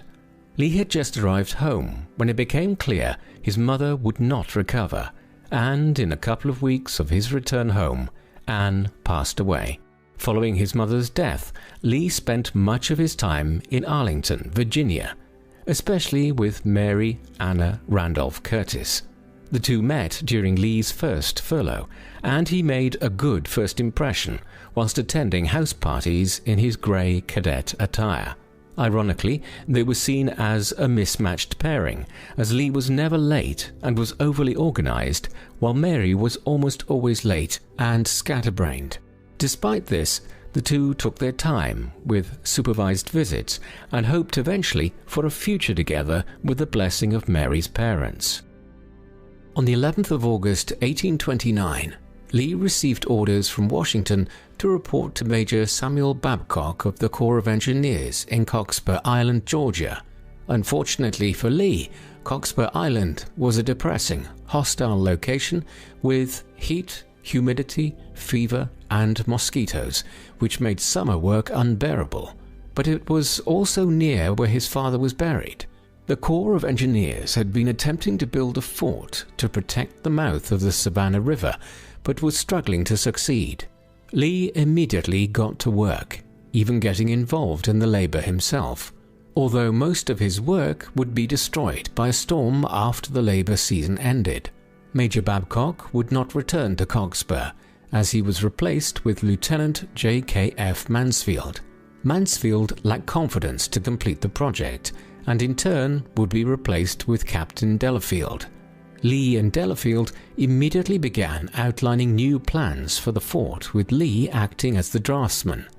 Savannah would teach Lee a valuable lesson with regards to the sedated decision-making of the Corps of Engineers, and how projects lacked sufficient funds and were located in the worst places possible. He felt that if a situation was hopeless to change, you should remove yourself from the situation, and so Lee used his connections in Washington to get him reassigned to Old Point, Virginia, at Fort Monroe. Transferring to Fort Monroe would bring him closer to Mary, and his smart decision-making would set him apart from others. On his way to Fort Monroe, Lee stopped in Arlington to see Mary, and whilst there, he finally convinced her father to let them marry. Mary took Lee to the dining room to eat, and Lee asked Mary if she would marry him. The couple would marry on the 30th of June 1831, and Mary decided to share Lee's quarters at Fort Monroe. She did so, and they lived there completely on their own, without any support from her father. The two were quite unique, as Mary had a tendency to boss Lee around the house, something unusual in the era. Nonetheless, the two maintained a strong bond, and it was during this time that the Lees acquired a place in Arlington, a location which enabled him to put down roots, something he never had during his childhood. The Arlington House, as it would be later called, was heavily inspired by Lee's relative's house, Mount Vernon, or George Washington's plantation. The couple moved into Lee's quarters at Fort Monroe in August of 1831, but his ability to work would be affected by problems with the authority of the garrison, between the fort and school leader Brevet Colonel Eustis and the engineer leader Captain Andrew Talcott. Disputes rose frequently between the two men, mainly because the labourers for the engineering corps were disruptive to military procedures, which vexed Brevet Colonel Eustis. Despite the conflict between the army and the engineers, Lee excelled and took on vast amounts of responsibility, despite his inferior rank to many other officers. Lee worked hard to complete Fort Monroe, which would become known as the Gibraltar of Chesapeake Bay, and it was during this time at Fort Monroe that America's only effective slave revolt occurred in Southampton County, Virginia, which became known as the Nat Turner Rebellion. Nat Turner was an educated slave who preached to other slaves about the evils of slavery and how one day God would release them from their chains, allowing them to enact their revenge against their owners. An eclipse gave Turner the sign he was looking for, and he started his rebellion on the 21st of August 1831. As a result of the rebellion, Fort Monroe received 3 companies of artillery to deter any further rebellions. This event would shock the South, as the myth of happy slaves was ultimately laid to rest. It also resulted in stricter laws regarding the freedom of slaves. Robert E. Lee was always consistent regarding his view on slavery and its effects on society. He was never an enthusiastic supporter, and in a letter to Mary, he stated that, quote, "Slavery as an institution is a moral and political evil in any country. It is useless to expatiate on its disadvantages. I think it, however, a greater evil to the white man than to the black race, and while my feelings are strongly enlisted on behalf of the latter, my sympathies are more strong for the former." Although Lee expressed his approval of the institution of slavery, he still held the common view in the latter half of his letter that, quote, "The blacks are immeasurably better off here than in Africa, morally, socially, and physically. The painful discipline they are undergoing is necessary for their instruction as a race, and I hope will prepare and lead them to better things.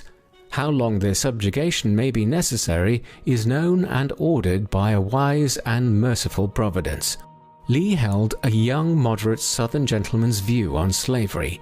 While he agreed that slavery was immoral, he believed that the problem of slavery would be handled by God in his time, and it was not the responsibility of politicians or slave owners to answer the question.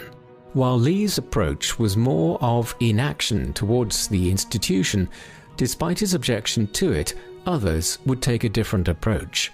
Henry Clay, John Randolph, and Richard Bland founded the American Colonization Society to sponsor the creation of Liberia to send free blacks back to Africa. In order to satisfy slave owners, they were to be compensated for the loss of their slaves. Ultimately, the Liberia plan failed in its initial goal, and as tensions rose, it was written off as a slaveholder's scheme. The politics at Fort Monroe continued, and despite Lee's low rank, he always seemed to have more influence than senior officers, such as Colonel Eustis.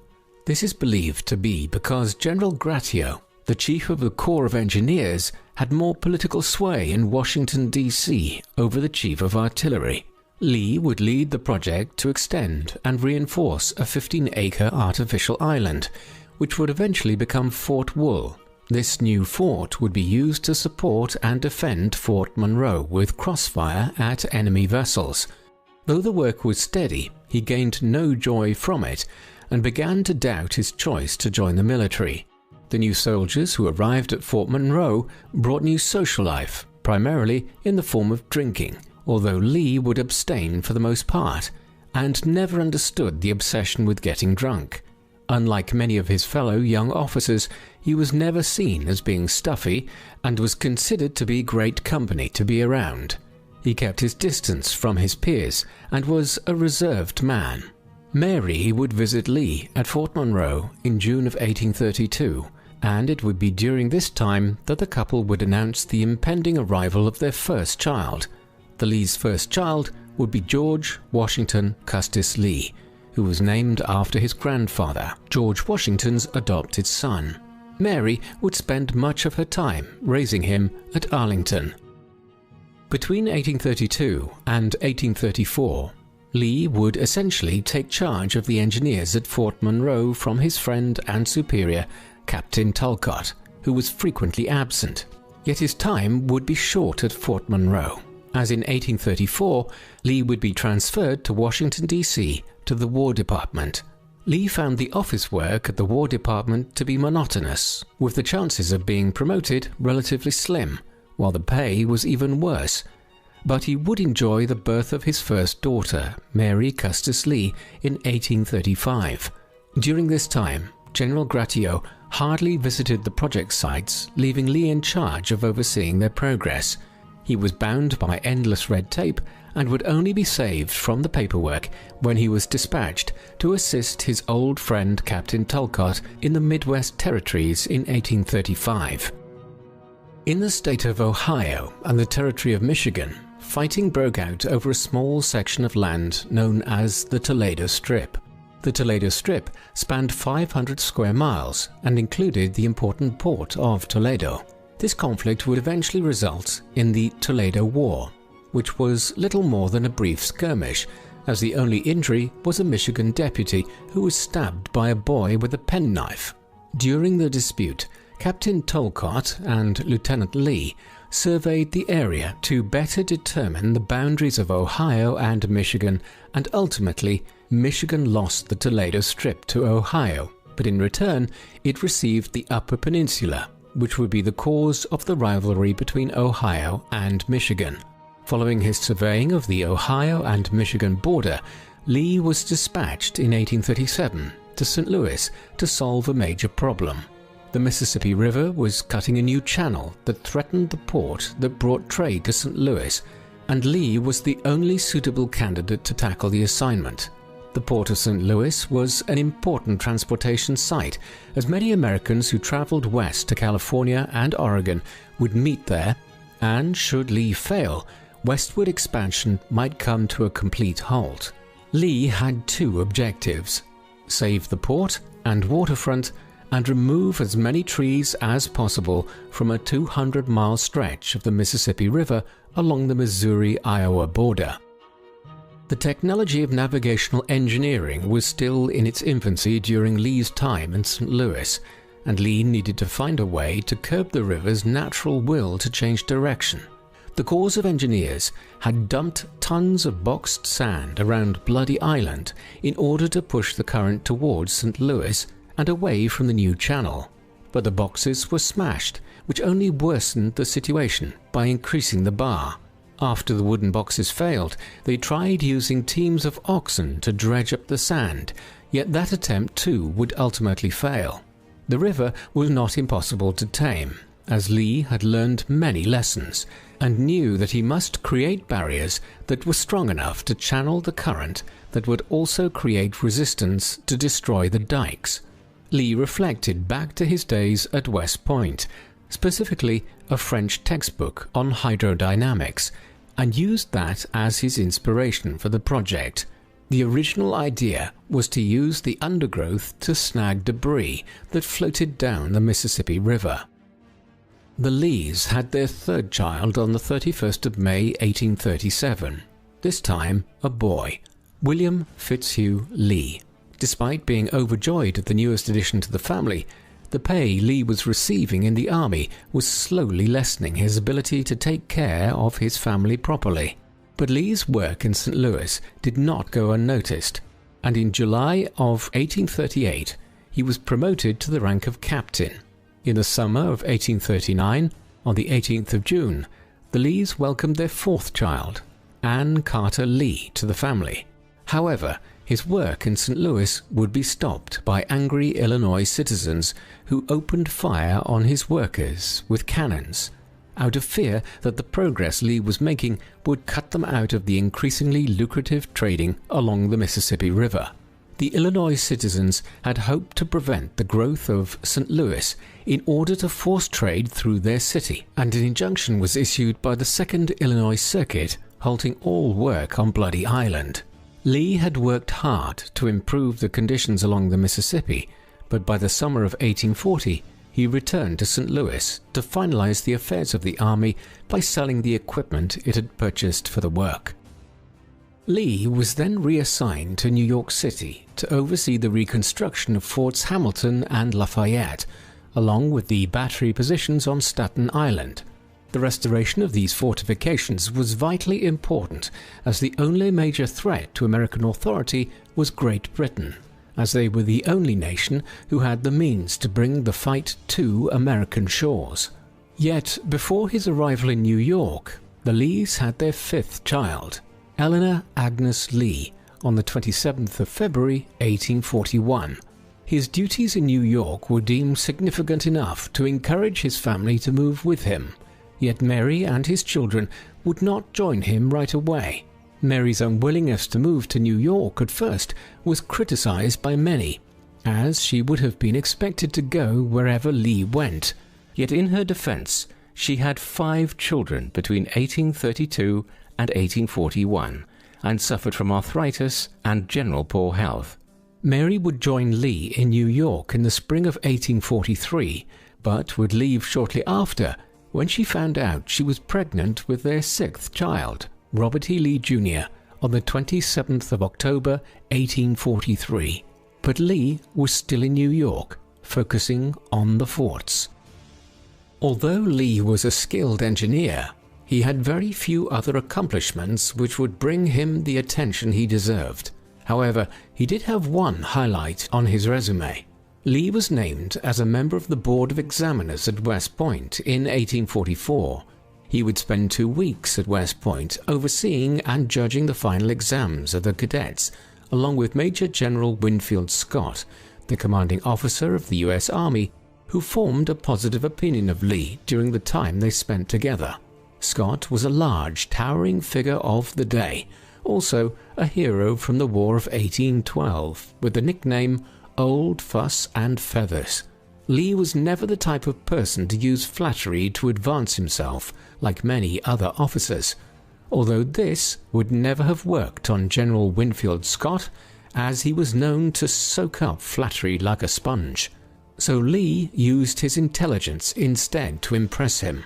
The impression Lee made on General Winfield Scott gave him some advantages, as from 1844 to 1846 he acted as a congressional liaison for the Chief of Engineering while simultaneously working in New York. He was also appointed to be a member of the Board of Engineers for the Atlantic Coast Defense, and during this time, in early 1846, Mary gave birth to the Lee's final child, Mildred Child, who was affectionately called Millie by Lee.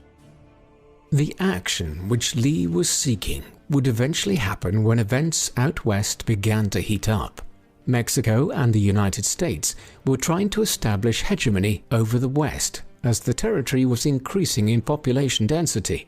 The origin of the disputes go back to 1810, when Moses Austin was granted land in Texas by the Mexican government.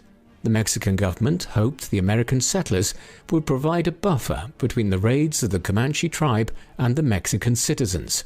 Instead, the Americans overwhelmed the Mexican government, who did not have the administrative or military ability to keep them in line. The ineffectiveness of the Mexican government to corral the American citizens would result in the overthrow of the government by General Antonio Lopez de Santa Anna, who was nicknamed the Napoleon of the West.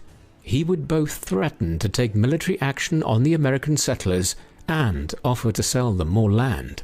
General Santa Anna made good on his threats and attacked the Texan-held mission called the Alamo. From the 23rd of February to the 5th of March in 1836, the 100-men garrison held off the 1,500-strong Mexican army, but the Alamo fell on the 6th of March.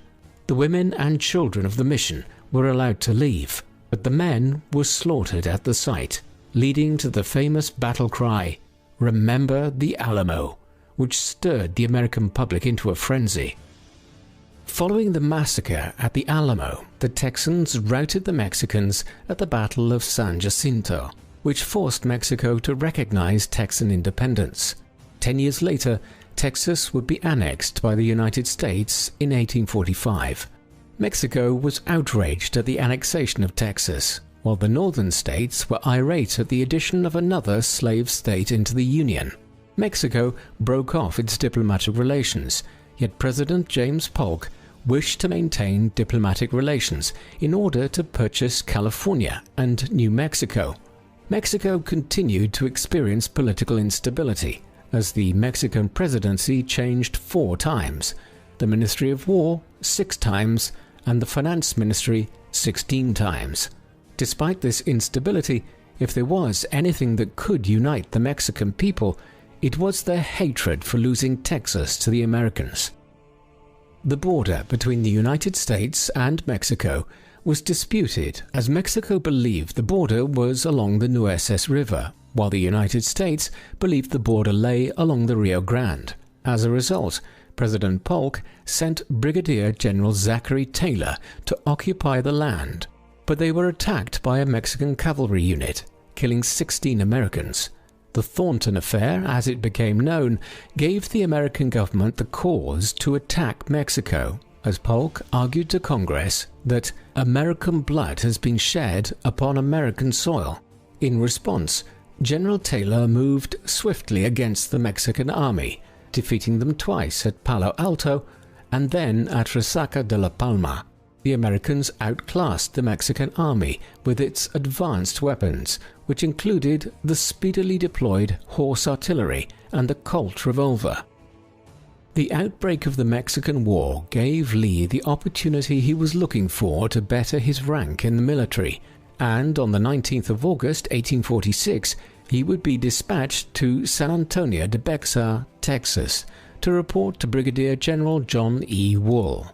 General Wool and Captain Lee were stopped along the Rio Grande when a Mexican officer appeared with a flag of truce, reporting that General Taylor had defeated a Mexican army at the Battle of Monterrey. Apparently, General Taylor had accepted an 8-week armistice in return for its surrender. This armistice, as Lee and others speculated, only served as a barrier to allow Santa Anna to recruit and train new soldiers to fight against the Americans. And on the night of the 18th of November, news reached camp that the armistice had been cancelled by President Polk to the relief of Lee and the other soldiers. Lee and the army advanced deep into enemy territory towards Parras to support General Worth in Saltillo and arrived 2 days before Christmas. Lee led a scouting mission to determine the position of the Mexican army and was quite determined in his pursuit. His tenacity impressed General Wool, who made Lee his acting inspector general. Lee would learn that being persistent whilst carrying out reconnaissance paid off, and also to not take exaggerated reports seriously. General Wool was ordered to join up with General Taylor in Buena Vista to support him against Santa Anna, where Santa Anna was routed by a force of 5,000 Americans against his 14,000 Mexican force. Lee left to join General Scott on the 17th of January 1847, and upon his arrival was accepted into Scott's general staff and inner circle. Lee was quartered on the flagship USS Massachusetts, sharing his room with former West Point classmate Joseph E. Johnston. In total, 12,000 men would be under General Scott's command for the invasion of Veracruz. On the 19th of February 1848, the fleet sailed to the Lobos Islands to rendezvous with the rest of their forces, but were delayed due to smallpox outbreaks and a vicious storm. The fleet left on the 3rd of March and arrived in Veracruz on the 5th of March, where Lee first saw the imposing island fortress of San Juan de Ulua, which guarded the city.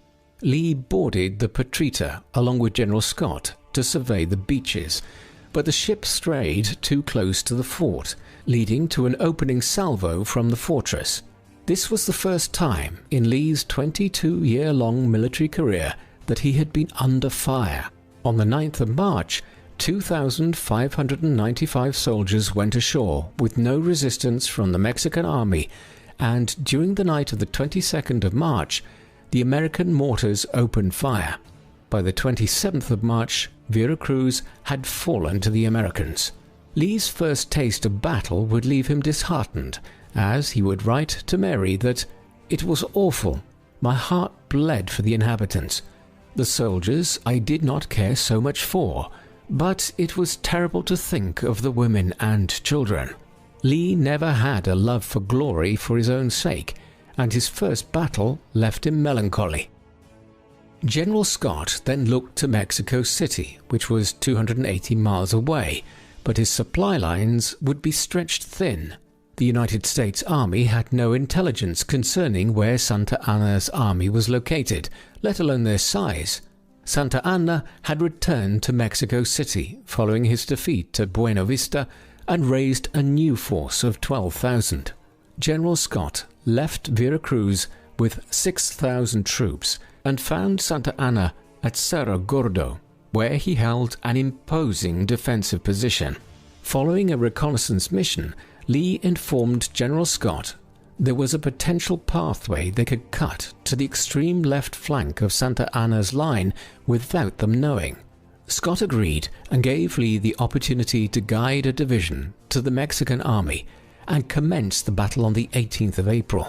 In preparation for the assault, the soldiers started scaling the hill on the 17th of April, but they made too much noise and alerted the Mexican army, who started advancing down the hill.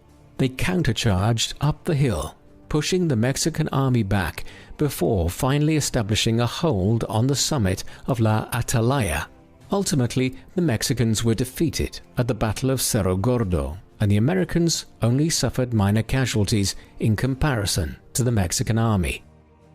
Lee's actions at the Battle of Cerro Gordo earned him a promotion to brevet major and praise from all of his superiors.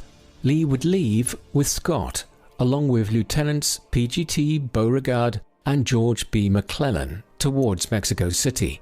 Following a small engagement at Molina del Rey, the army was now in position to assault Chapultepec, an important fortress. As it overlooked Mexico City, which would allow for continuous assaults.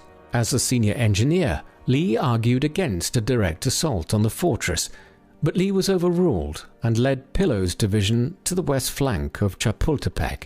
The first assault was pushed back, but the second assault was successful, with Lee climbing the slope accompanied by Lieutenants James Longstreet and George Pickett. Lee was injured during the assault, but was able to help General Pillow away from the battle. Following the fall of Chapultepec, nearly all Mexican resistance collapsed, but Mexico City wouldn't be fully pacified until 2 days later due to Santa Anna releasing armed criminals from the local prison. It was a solemn peace, as many Americans believed they had bullied Mexico throughout the war. Lee would be promoted to brevet colonel for his actions at Chapultepec and eventually returned home on the 29th of June 1848. It took roughly 32 years from the time he started as a cadet at West Point for Lee to rise to brevet colonel, and in comparison to other officers of the time, he advanced only slightly faster than the average officer. While Lee would not receive a proper promotion, he was elevated to serve as the superintendent of West Point in 1852, a major accomplishment and a compliment to his teaching abilities. Although Lee was not thrilled at the prospect, as he unusually complained to his friend P.G.T. Beauregard that there was an impossibility of either giving or receiving satisfaction from overseeing West Point. Nonetheless, he worked hard at bettering the cavalry school by lobbying for new stables and a practice ring. It is also possible that Lee designed the new facilities himself, as they were very similar to the stables at Lee's home in Arlington. Under Lee's guidance, West Point produced the finest cavalry officers of the era. He cared about the well-being of the cadets, but he could not coddle them, or else they would prove to be poor officers. West Point cadets were notorious for their high jinks along with their rowdiness and undisciplined behavior. As a result, Lee would turn towards corporal punishment, demerits, and the worst of cases, the expulsion of the cadet from the academy to maintain discipline. Those who did not possess the skills needed to become an officer were allowed to resign. Despite Lee's doubling down on disciplinary measures, the problems plaguing West Point were still not fixed during his 2.5-year tenure. Lee received his first true promotion in March of 1855, when Secretary of War Jefferson Davis offered Lee a lieutenant colonel post in the 2nd Cavalry. This promotion would come at the cost of Lee's position in the Corps of Engineers, and also meant he had to leave his family behind. Whilst Lee had longed for the opportunity to leave the Corps of Engineers, his time in Texas would be unpleasant. A series of personal tragedies befell him, as both his mother-in-law and his sister Mildred died. A little over a year later, his father-in-law George Custis died in October of 1857. He was the only father figure in his life, and now he was gone. Not only did he lose family members, but he lost his favorite mare, who ran off with a wild horse. After his father-in-law's death, Lee returned to Arlington to settle the affairs of Custis' estate, which were in disarray due to years of neglect. Custis left his 196 slaves to their own devices towards the end of his life, only expecting them to cultivate their own personal gardens to grow their food.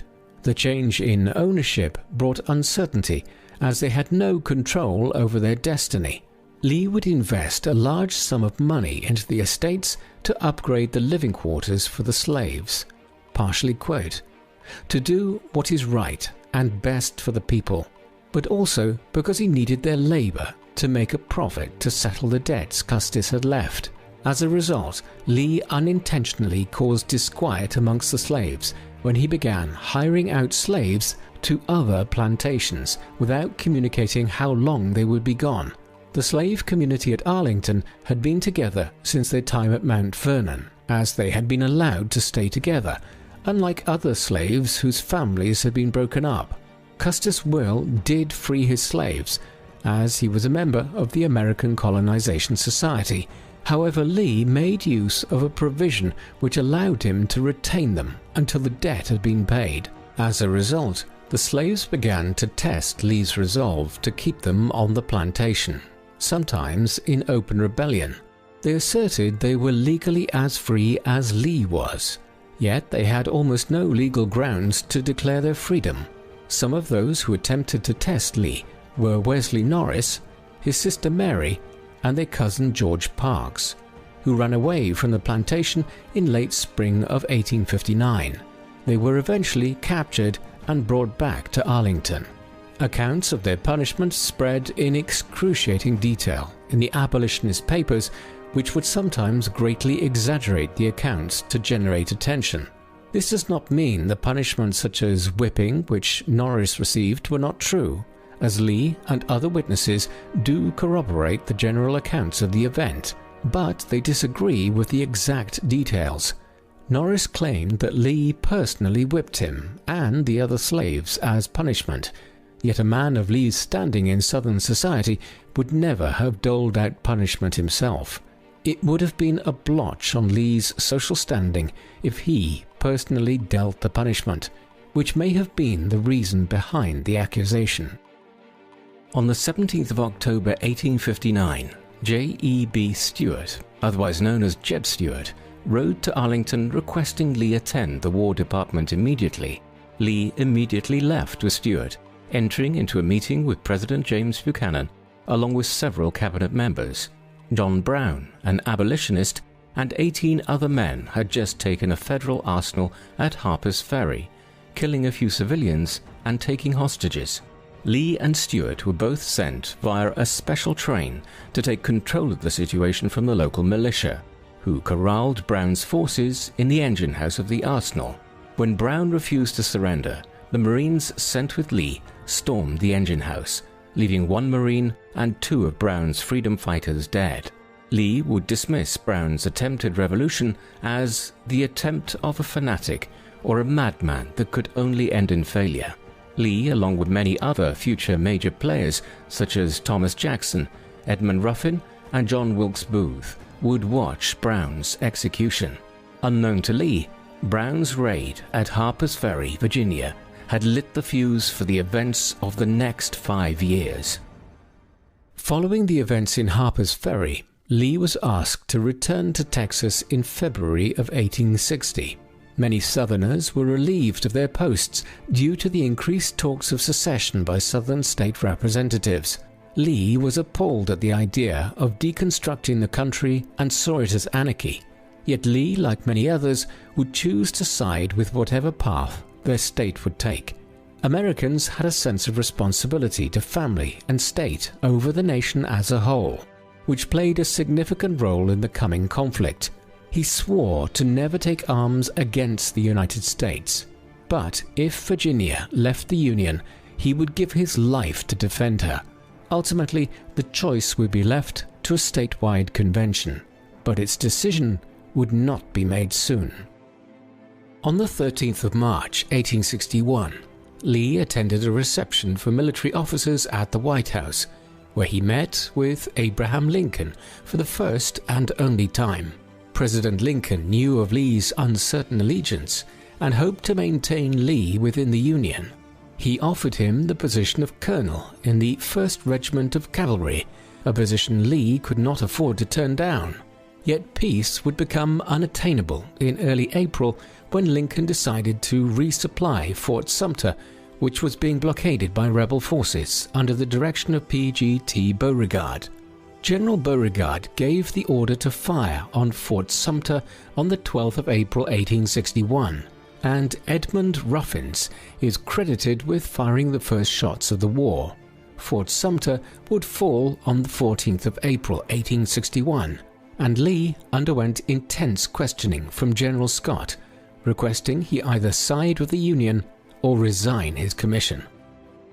Lee resigned his commission on the 20th of April 1861 and boarded a train to Richmond to assess the situation. He never intended nor expected a commission in the Confederacy, but upon his arrival in Richmond, he learned he was to be offered Commander-in-Chief of all Confederate forces.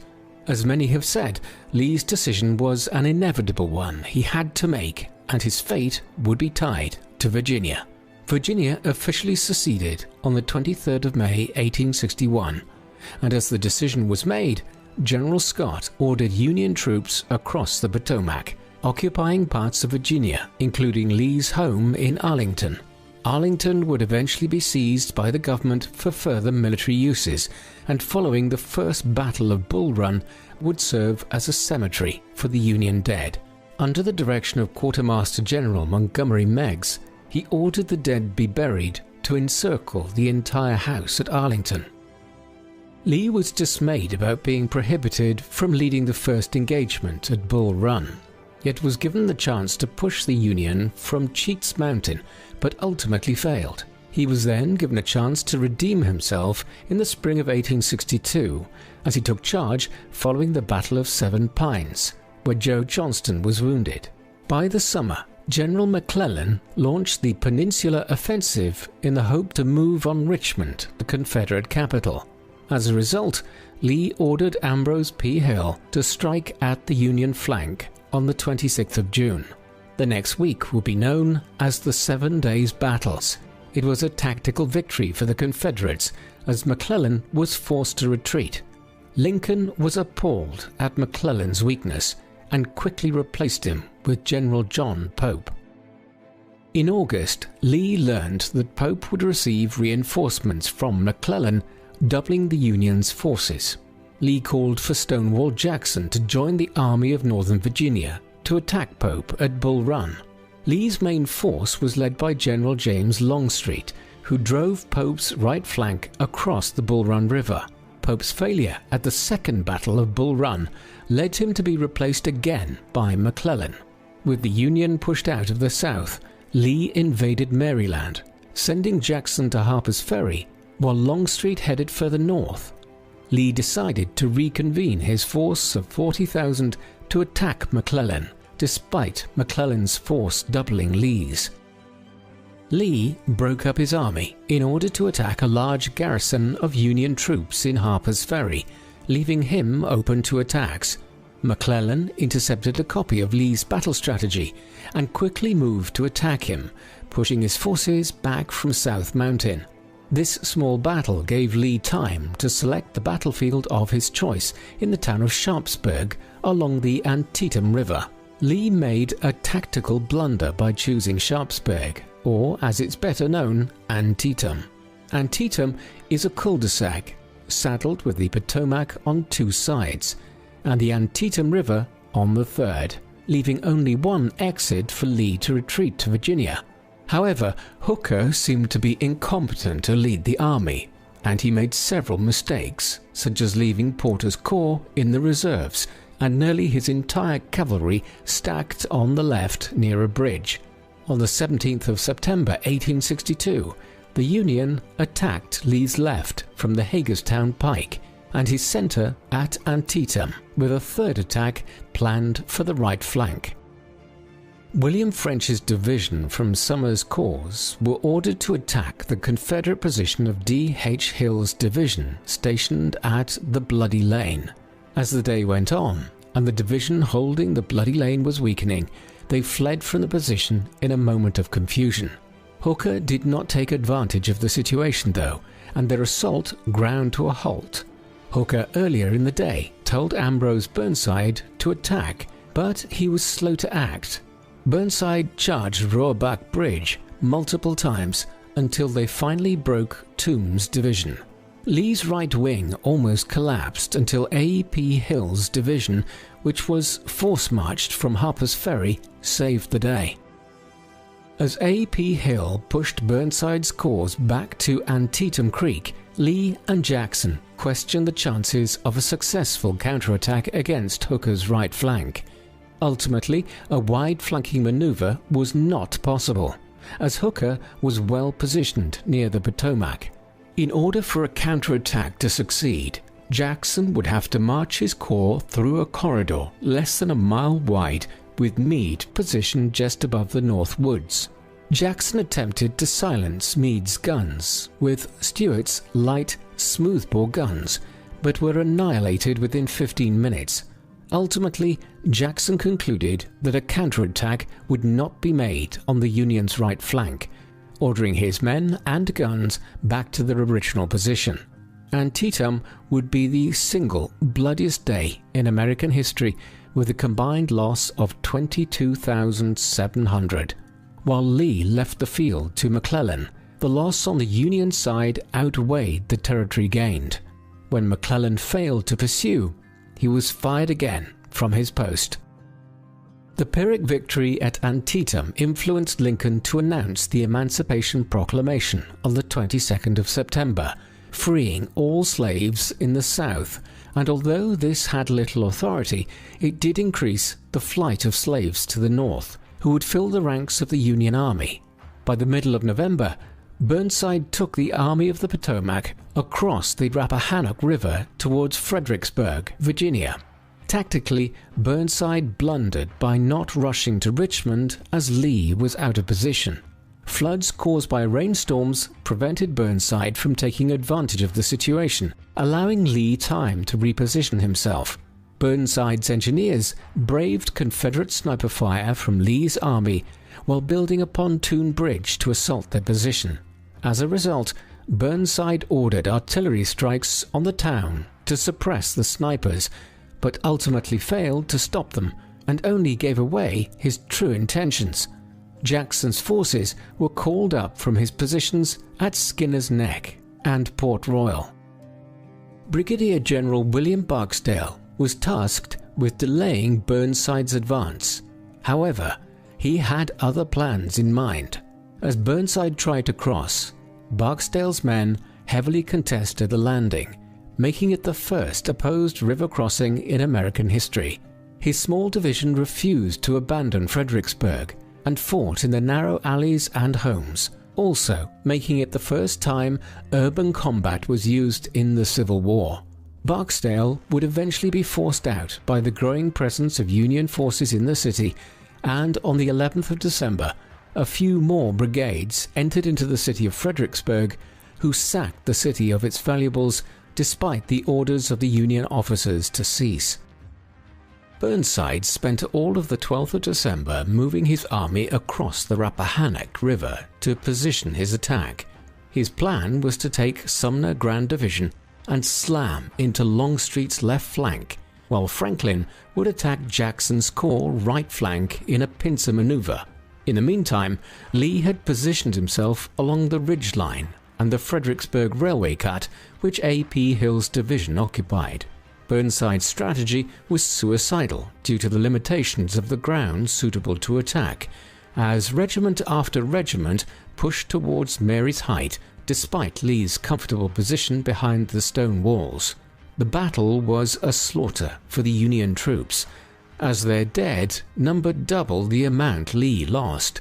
Burnside wished to continue the attack, but his generals encouraged him to withdraw. His poor performance and his use of the troops at his disposal led him to be replaced by General Joseph Hooker. In May of 1863, Lee would get the chance to test Hooker on the battlefield at Chancellorsville, Virginia. Hooker was ambitious as he split his forces into 3 columns, with his far left column advancing along the southern Rappahannock and the other 2 advancing through the wilderness towards Chancellorsville. He planned to double envelope Lee by attacking his front and rear simultaneously. Hooker also sent his entire cavalry to raid towards Richmond, which left him entirely blind to Lee's movement. Lee split his forces into 2, sending Jubal Early with 10,000 troops to Fredericksburg to deter General Sedgwick from attacking, while Lee took 50,000 troops to face Hooker. Lee's decision to split his forces caught Hooker off guard, and as a result, he recalled his 2 corps from their strategically advantageous position back to Chancellorsville. These 2 corps had already advanced on the enemy's position and were infuriated at having to withdraw through the wilderness again, losing their tactical advantage. Jackson followed cautiously and met with Lee at night to discuss the situation. Lee was vastly outnumbered against Hooker, especially since he had sent Longstreet's corps to confront attacks south of Richmond and forage for supplies. Yet despite this, the Army of Northern Virginia took an aggressive stance. Instead of taking a defensive position, Jackson undertook a risky 16-mile march around the flank of General Howard's 11th Corps. Jackson deployed 4 brigades in the evening on the 2nd of May at 5 p.m. and issued a simple order: "You may go forward." As Jackson unleashed his men to pounce on the Union flank, scores of wild animals ran from the woods as though they were fleeing a fire. Jackson rolled up the Union 11th Corps flank, catching them completely by surprise and driving them from the field. Many pockets of resistance formed, and eventually the maneuver slowed down. This daring flank attack caused Hooker to form a defensive horseshoe around Chancellorsville. Following his successful flanking, Jackson went with a few fellow officers at night to scout the new Union position. Upon running across a Union picket, they returned back to their lines, where they were mistaken for Union cavalry and fired upon. Jackson was fatally wounded and would die 8 days later of pneumonia. Lee was in distress over the news, and famously said in regard to Jackson's wound that, quote, "He has lost his left arm, but I have lost my right." Then, after Stonewall's retirement from the field, A.P. Hill, with whom Jackson had a personal feud, was himself wounded in the fighting, resulting in Jeb Stuart assuming command of the corps. However, he had never commanded infantry before, and so he resolved to wait until he could receive instructions. Lee and Stuart attacked simultaneously against Hooker, who had been knocked unconscious before the battle had begun when a cannonball struck the house Hooker was staying in. By 10 a.m. on the 3rd of May, the Union Army retreated across the Rappahannock, leaving Chancellorsville to Lee. Yet, at the same time, Lee learned that General Early had been pushed from his position in Fredericksburg by General Sedgwick upon him learning of Jackson's flanking of Hooker. This attack would go no further, as Sedgwick retreated from his position following the failed attack to rout Early, and Lee would turn his attentions to the north following his victory at Chancellorsville. Lee's plan was to take the war to the north, as much of his time campaigning had been spent in Virginia. The death of Jackson left a considerable hole in Lee's leadership, and as a result, he broke his 2 corps into 3, retaining Longstreet and promoting A.P. Hill and Richard Ewell to corps commanders. This new structure would be awkward, as Longstreet held the experience, while Ewell was indecisive and Hill almost too aggressive. Lee took his army of 75,000 into Pennsylvania, where they would eventually land at the town of Gettysburg. Hooker followed Lee, but would ultimately be replaced by George Meade, who placed himself between Lee's army and Washington, D.C. Jeb Stuart uncharacteristically left Lee's army to raid further north and harass the Army of the Potomac to try and atone for his humiliation at Brandy Station, but instead left Lee blind and guessing as to the whereabouts of the Union Army. On the 1st of July, 1863, Union Cavalry General John Buford held the ground on McPherson's Ridge when elements of Henry Heth's division appeared and started to push them off the ridge.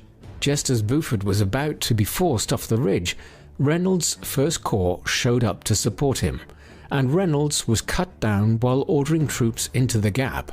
The Confederates' attacks were uncoordinated at first, but ultimately broke the Union Army by early afternoon, who retreated in chaos, jamming up the streets. Lee gave his most unclear order to his newest corps commander, Ewell, as he was instructed to take Cemetery Ridge if practicable. Ewell, being indecisive, did not believe he would be able to take Cemetery Ridge with his men, and decided to rest them for the remainder of the day. The Union was now organizing on Culp's Hill, Cemetery Hill, and Cemetery Ridge, all of which would be important to win the battle. At night, Longstreet implored Lee to rethink his strategy. head south and position themselves between Meade and Washington, D.C., and wait for the Union to attack them on their own terms. Lee was determined to break the Union Army, forgetting everything he had learned while at West Point, and more specifically, his lessons he learned by reading from Napoleon. On the 2nd of July, Lee focused the attacks on the wing of the Union Army, which had formed a fishhook to allow for fast deployment of troops where they were needed. The eager and arrogant Corps Commander Daniel Sickles disobeyed orders and broke from the Union line occupying the Sherfy's Peach Orchard, forcing Meade to desperately fill in the gaps. Longstreet sent Hood's 4th Division to attack Sickles' position, while Hill threatened the center and Ewell was tasked with taking Cemetery Hill. Longstreet's attack was successful as Sickles was overrun from his position. Fierce fighting continued around Little Round Top, which was protected by the 20th Maine, because if Little Round Top fell, the whole Union Army could have been rolled from its flank. Meanwhile, on the right flank, Ewell started his attack in the evening and easily overwhelmed portions of Cemetery Ridge, yet Union reinforcements were able to push them back. On the 3rd day of the battle, Lee believed that the Union center was weak, which in theory should have been correct, but he was wrong, as Meade had reinforced his corps, guessing Lee would initiate his attack in the center. Lee had been effectively beaten already at Gettysburg, and yet made the questionable decision to attack Meade's center. In March of 1863, Lee suffered a medical episode. The exact diagnosis was unknown, but it was cardiac-related. This medical event potentially caused Lee to make the controversial decision to charge Meade's center using Pickett's division, now known as Pickett's Charge. Pickett's division would have to march over 1 mile of open ground to reach the Union line, exposed to both Union artillery and then rifles at short range. Lee started with a grand artillery barrage to soften the Union center, which failed to respond to the attacks. Believing the barrage had worked, when in fact the Confederate artillery had overshot the Union line, Pickett's charge proceeded as planned. Only when the Confederates came out of the woods and were at the point of no return did the Union artillery open fire. Those Confederates who made it to the Union line were either killed or captured, completely shattering Pickett's division. Lee's defeat at Gettysburg broke the Army of Northern Virginia, and they retreated back to Virginia, having lost more than a third of his army in the 3-day battle, in which half alone were killed in Pickett's charge.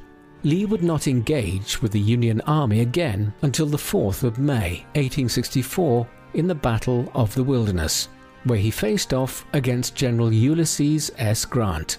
Longstreet would be wounded by his own troops and be out of action for 6 months, while Lee and Grant bloodied each other in consistent counterattacks against one another. Lee personally led from the front until his men forced him to the rear by guiding his horse away from the battle. Lee would pull back to Spotsylvania and prepare for Grant's first assault on the 7th of May, leading to a nearly 2-week-long battle as Grant tried to navigate around Lee. Grant would lead a doomed assault on Cold Harbor in June. Despite having the numerical advantage against Lee, he would follow up this failure with the 9-month-long siege of Petersburg from June of 1864 to April of 1865, when he finally took the city, forcing Lee to retreat. Lee was no longer able to protect Richmond, which fell on the 3rd of April 1865. Grant pursued Lee with the help of General Sheridan and divisional leader George Custer, cutting off retreats and attacking supply wagons relentlessly. The hounding by the Union forces became too much for the beleaguered Army of Northern Virginia, and on the 9th of April 1865, Lee surrendered to General Grant at Appomattox Courthouse. The terms were much more generous than Lee had imagined, as the sidearms of officers, private horses, and baggage were protected from seizure, and each officer and man were allowed to return home on parole, so long as they observed their parole terms. Lee spent the next few days overseeing the disarming and disbanding of the army until the 12th of April, when he left for Richmond. The Civil War would officially end on the 13th of May, 1865. After the Civil War, Lee lived a relatively quiet life, accepting a president's position at Washington College. Lee would be harassed by the Northern press throughout his time at Washington College for, quote, bringing up rebels, despite Lee trying to remove himself from the resentment many Southerners felt from losing the war, even scolding Jefferson Davis and Jubal Early for their aggressive outbursts after the war. Lee did lose his citizenship and right to vote as a result of his part in the Civil War, but these would be ultimately restored under President Johnson's second amnesty for Confederate veterans on the 25th of December, 1868. On the 28th of September, 1870, Lee was following his normal workday before attending a church meeting and then coming home for supper. Mrs. Lee poured him a cup of tea, and as he spoke to say grace, nothing came out of his mouth. Lee had had a stroke, and after 2 weeks, Robert E. Lee passed away on the 12th of October, 1870 at 10 a.m. Robert E. Lee holds a unique place in American history. He has been described as, quote, a Caesar without his ambition, a Frederick without his tyranny, a Napoleon without his selfishness, and a Washington without his reward.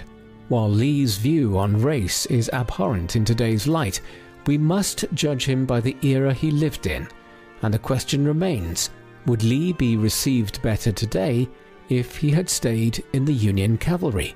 Lee is often romanticized in the aftermath of his death as part of the lost cause narrative, the belief that the South fought for a righteous cause.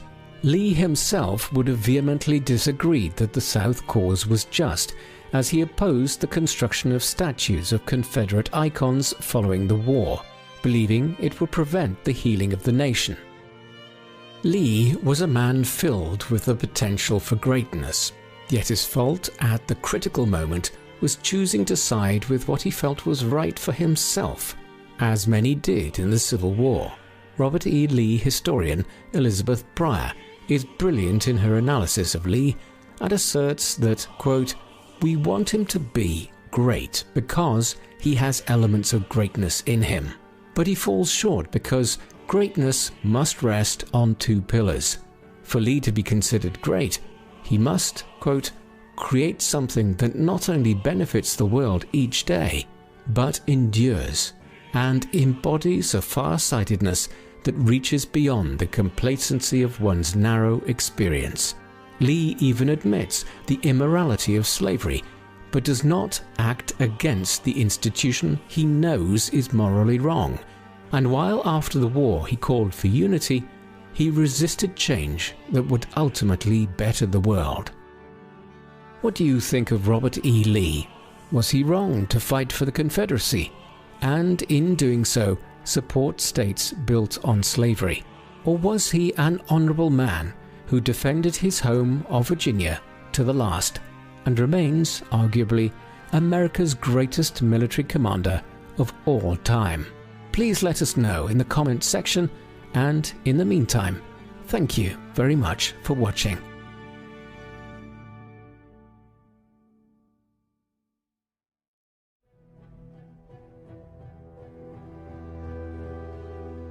The man known to history as Stonewall Jackson was born as Thomas Jonathan Jackson on the 21st of January 1824.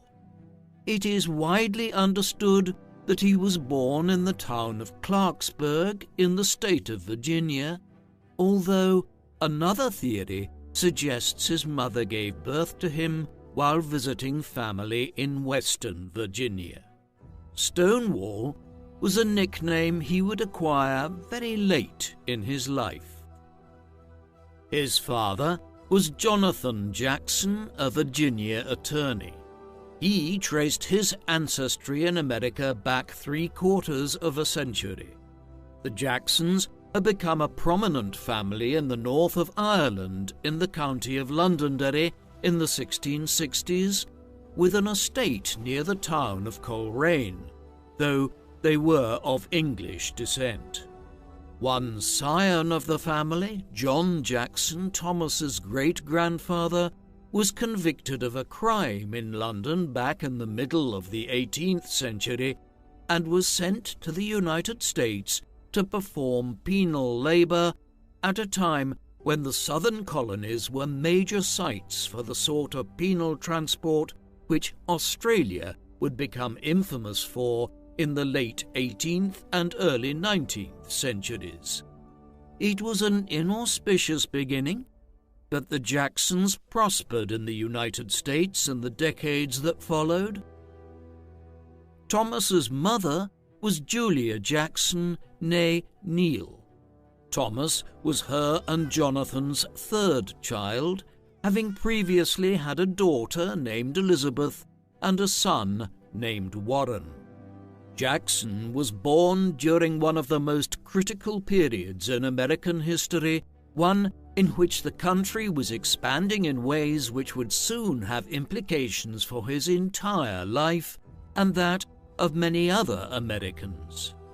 When the United States was born in the late 1770s and early 1780s, the country consisted of just 13 states, lying in a north-south axis along the east coast, the former 13 colonies founded by the British.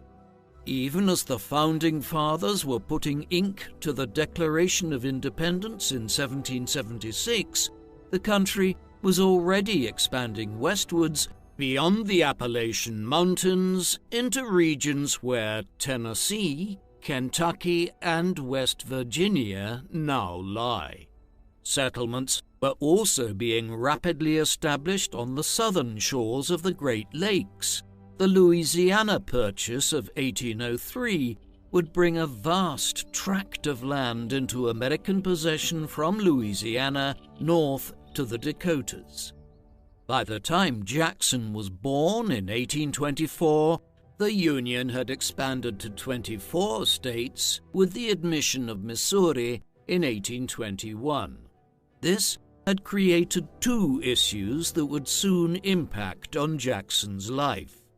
Firstly, it brought the expanding United States westwards into what is now Texas to develop a border with the similarly new state of Mexico.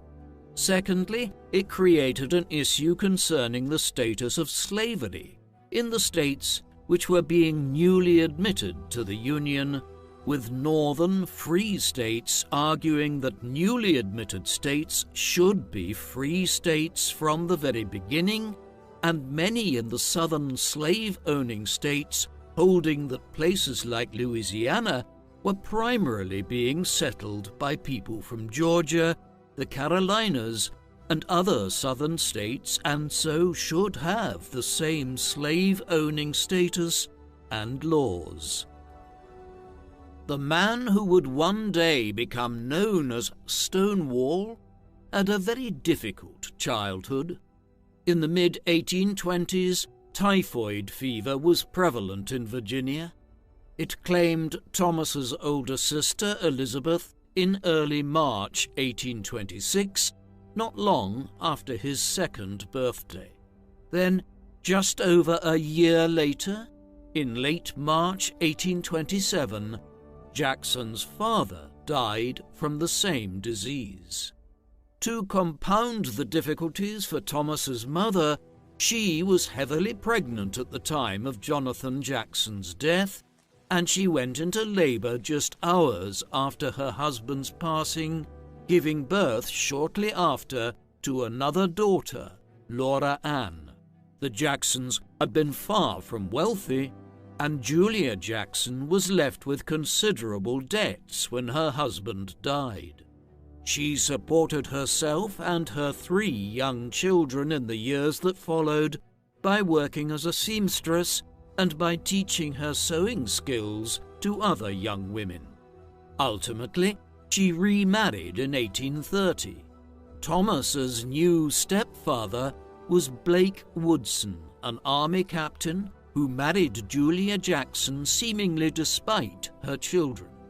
His subsequent actions certainly do not indicate that he warmed to his new stepchildren, for when Julia died in 1831, just a year after marrying him, he disappeared entirely from their lives. The orphaned children had already been sent to live with their grandmother on their mother's side in Lewis County, who still presided over a household of Julia's large brood of brothers and sisters, many of whom had remained unmarried.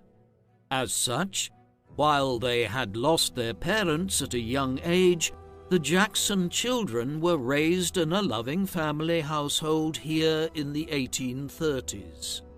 Warren Jackson was gone early to begin attending military school. Thomas thereafter developed a very close bond with his younger sister, Laura Ann.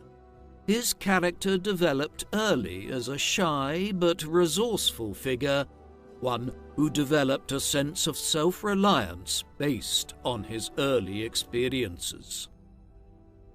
Thomas spent much of his childhood and teenage years at Jackson's Mill, a functioning grist or grain mill run by one of his uncles in Virginia. While Laura Ann would return periodically to their grandmother's house, Thomas developed a particular affinity for working at the mill.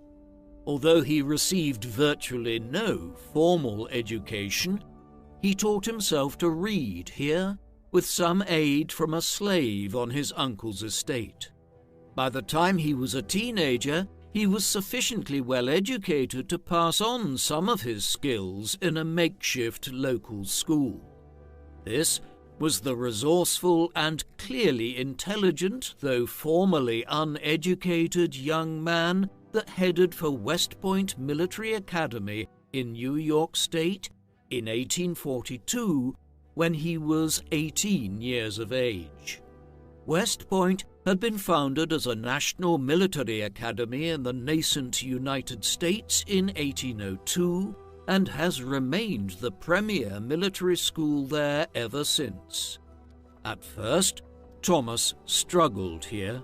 His lack of formal schooling made his studies difficult, but through intense application, and also owing to his natural ability to retain information as soon as it was relayed to him, he managed to gradually work his way up the class from being one of the weaker students in 1842 towards the top quarter. He was one of a class of 59 cadets who graduated in 1846. He finished 17th amongst these, not a premier performance, but very respectable for an individual who had come from such a difficult background and had such a limited education before coming to West Point.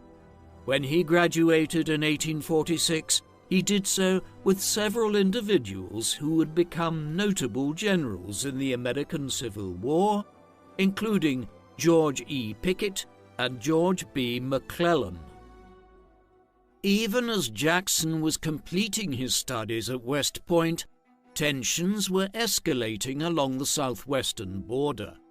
The regions around Texas, New Mexico, and Arizona had been claimed by Spain as part of their vast colonial empire in the Americas back in the 16th century.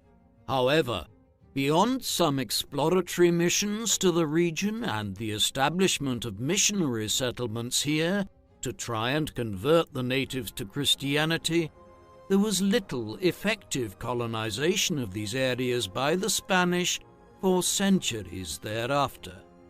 Owing to this, the border regions in Texas, especially between the United States and the new state of Mexico, when it emerged independent of Spain in the early 1820s following a long war of independence, quickly became a point of contention between the Mexicans and the Americans. In 1836, an independent Republic of Texas, one which was more aligned with the US, broke away from Mexico. It would be engaged in disputes around the fixing of the border with Mexico, either at the Rio Grande or some other region, for years to come. The US then inherited that border dispute when, in February 1846, the Republic of Texas was formally annexed and entered the Union as the 28th state. War broke out between Mexico and America just 2 months later, when American troops entered Mexican territory around the Rio Grande and were attacked, leading Washington to declare war. The Mexican-American War was already underway in 1846 when Jackson graduated from West Point. He was quickly assigned to the 1st U.S. Artillery Division, which was set up to take part in General Winfield Scott's expedition to Mexico. Scott had been head of the United States Army since 1841, and would hold that position until early in the American Civil War 20 years later. His objective in 1846 was Mexico City, the aim being to capture the Mexican capital and quickly force significant land concessions out of the Mexicans. It would take until the autumn of 1847 before Scott's invasion force, Jackson included, made it to Mexico City.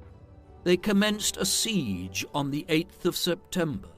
5 days later, Jackson distinguished himself in the capture of Chapultepec, a castle fortress on the edge of the city. The city itself capitulated 2 days later. Thereafter, the Mexicans entered into peace negotiations with the U.S. and, through the Treaty of Guadalupe, Hidalgo, signed on the 2nd of February 1848, it ceded a vast stretch of its northern territories to the U.S., comprising the subsequent states of Texas, New Mexico, Arizona, Nevada, California, and parts of Oregon and Colorado. With this, the Americans in Mexico City and other regions of central Mexico, Jackson amongst them, began withdrawing back northwards to the U.S. 24-year-old Jackson was soon redeployed after serving his apprenticeship in Mexico. Back in the mid-19th century, Florida was still the one part of the eastern United States that was a relatively new part of the country, having only gradually been absorbed into the country after being a Spanish possession in the 1800s and 1810s. Even once it became part of the US, the government entered into a series of conflicts known as the Seminole Wars against the indigenous people there, who were able to resist American government for decades by launching guerrilla wars out of the swamps of the Florida Panhandle and the Everglades, often aided by escaped slaves from Georgia. Jackson was sent here in 1849 and was appointed to the second most senior position at Fort Meade, not far from Tampa. There, he soon developed a fractious relationship with the head of the garrison at Fort Meade, Major William French. Both men reported back to Washington on the alleged failures of the other on several occasions. Jackson was well aware that French, a figure nearly 10 years his senior and who had earned commendations for his service in Mexico, would ultimately win out in this disagreement, and in 1851 he decided to resign when it became clear that the War Department was not going to support him in his accusations against French. Jackson's retirement from the army in 1851 did not lead to his complete abandonment of military life. Instead, he acquired a position straight away as Professor of Natural and Experimental Philosophy at the Military Institute in Lexington in Virginia. This is akin to a modern professor of physics, and Jackson was also specializing in artillery at Lexington. He knew the position was in the offing when he made his decision to retire from his post in Florida. He must have questioned the wisdom of his career change early on in Lexington, as he did not have any natural ability as a teacher and did not acclimatize well to it initially. Before long, some of the cadets had begun referring to him behind his back as Tom Fool. There was more than a touch of elitism inherent in this. Jackson was a rural Virginia man from a poor background, and his accent and pronunciation revealed this, particularly when he spoke in his high-pitched tone during military parades. He was often teaching young cadets who came from upper-class landed Virginia families who viewed him as their social inferior. Others, though, would later reflect that he was kind and attentive to the more dedicated students, and over time his lack of natural abilities as a teacher were compensated for by his hard work and dedication. It was also at this time that Jackson became a husband twice and then a father. On the 4th of August 1853, he married Eleanor Junkin. She was the daughter of the Reverend George Junkin, the head of Washington College, a school in Lexington. This first union of Jackson's was brief, though, as Eleanor died just over a year later in October 1854. She had been pregnant and died from complications after having a stillbirth. 3 years later, in the summer of 1857, he then married Mary Anna Morrison, who went by Anna. Continuing his habit of marrying the daughters of preachers and the heads of schools, her father was Reverend Robert Morrison, president of Davidson College in the town of Charlotte in the state of North Carolina. They would have 2 children.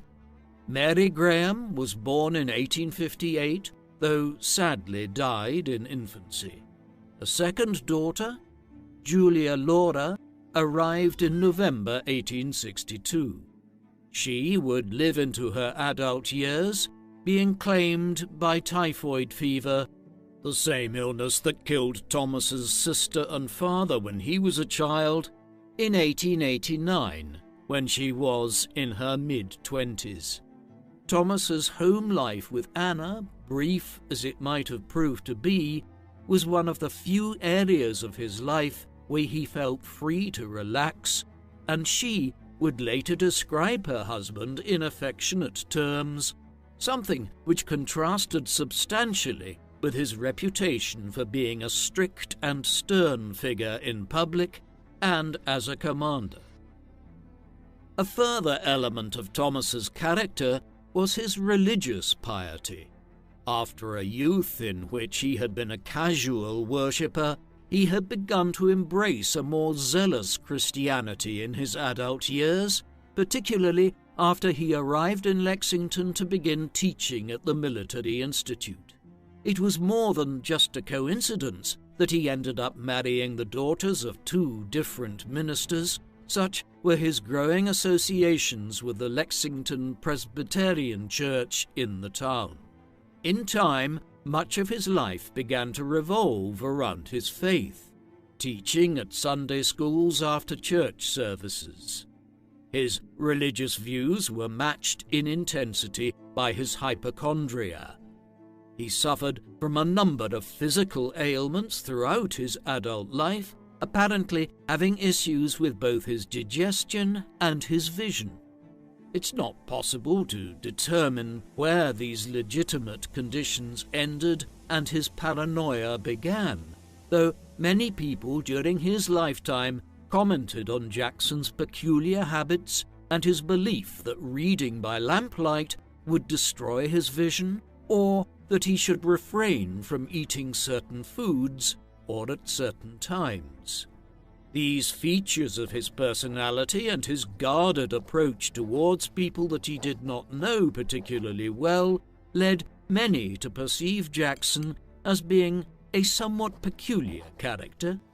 Conversely, the impression left by those who got to know him and whom he relaxed around was of a largely ordinary man with the same level of quirks and unusual mannerisms that are revealed in anyone once one knows them for long enough. Jackson wasn't the only one who was anxious in the 1850s. The United States was becoming increasingly disunited by the middle of the 19th century. There had always been two Americas. As early as the 1780s, when the American Revolutionary War was coming to an end, some of the northern states were already considering prohibiting the institution of slavery. Their economies had never been reliant on slave labor, being largely trading and manufacturing centers where greater degrees of urbanization prevailed, whereas the South was rural and dominated by cotton and tobacco plantations on which large numbers of slaves carried out most of the labor. Many northern states began to ban slavery in the late 18th and early 19th centuries and became free states, while the southern states became more entrenched in their determination to maintain slavery. The issue became more and more fraught from the 1830s onwards, once Britain banned slavery entirely across its empire and other European and American nations began following their lead. By the 1850s, the US was a laggard in not having banned slavery nationally, and northern politicians were determined to correct this with new parties, such as the Free Soil Party, being established primarily with the goal of abolition in mind. Though eventually it was the Republican Party, founded in 1854, which would drive the abolition movement prior to the American Civil War. These developments would shape the rest of Jackson's relatively short life. Of course, the question arises, what were Jackson's own views on slavery? They were complicated. On the one hand, he was a slave owner himself.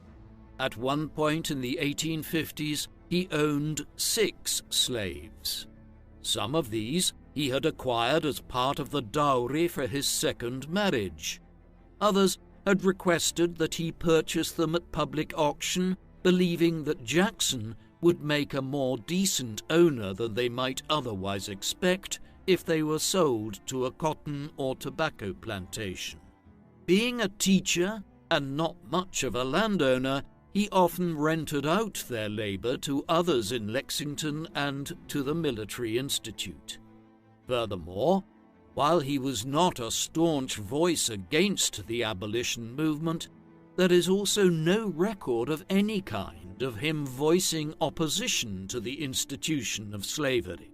That said, while teaching in Lexington, he included African American children in the Sunday school classes that he taught at the Presbyterian Church, staring down a lot of opposition in doing so from members of the congregation who were opposed to such a move.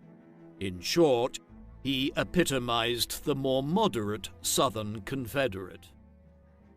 Jackson was involved in one of the most important episodes in the abolition agitation which characterized the 1850s and which was one of the major precursors to the outbreak of the American Civil War. On the 16th of October, 1859, the firebrand abolitionist campaigner John Brown had taken over the U.S. military arsenal at Harper's Ferry in Virginia, along with nearly 24 followers. His plan was to incite a slave revolt across the southern states through his example. Instead, his small band was quickly surrounded and Harper's Ferry was laid siege to. It ended 2 days later with half of Brown's men killed and the rest arrested. Brown was quickly sentenced to be executed. Jackson received word at the Military Institute that he and some of his senior students were to be sent as artillery officers to attend the execution at Charlestown, in what is now West Virginia, on the 2nd of December, 1859.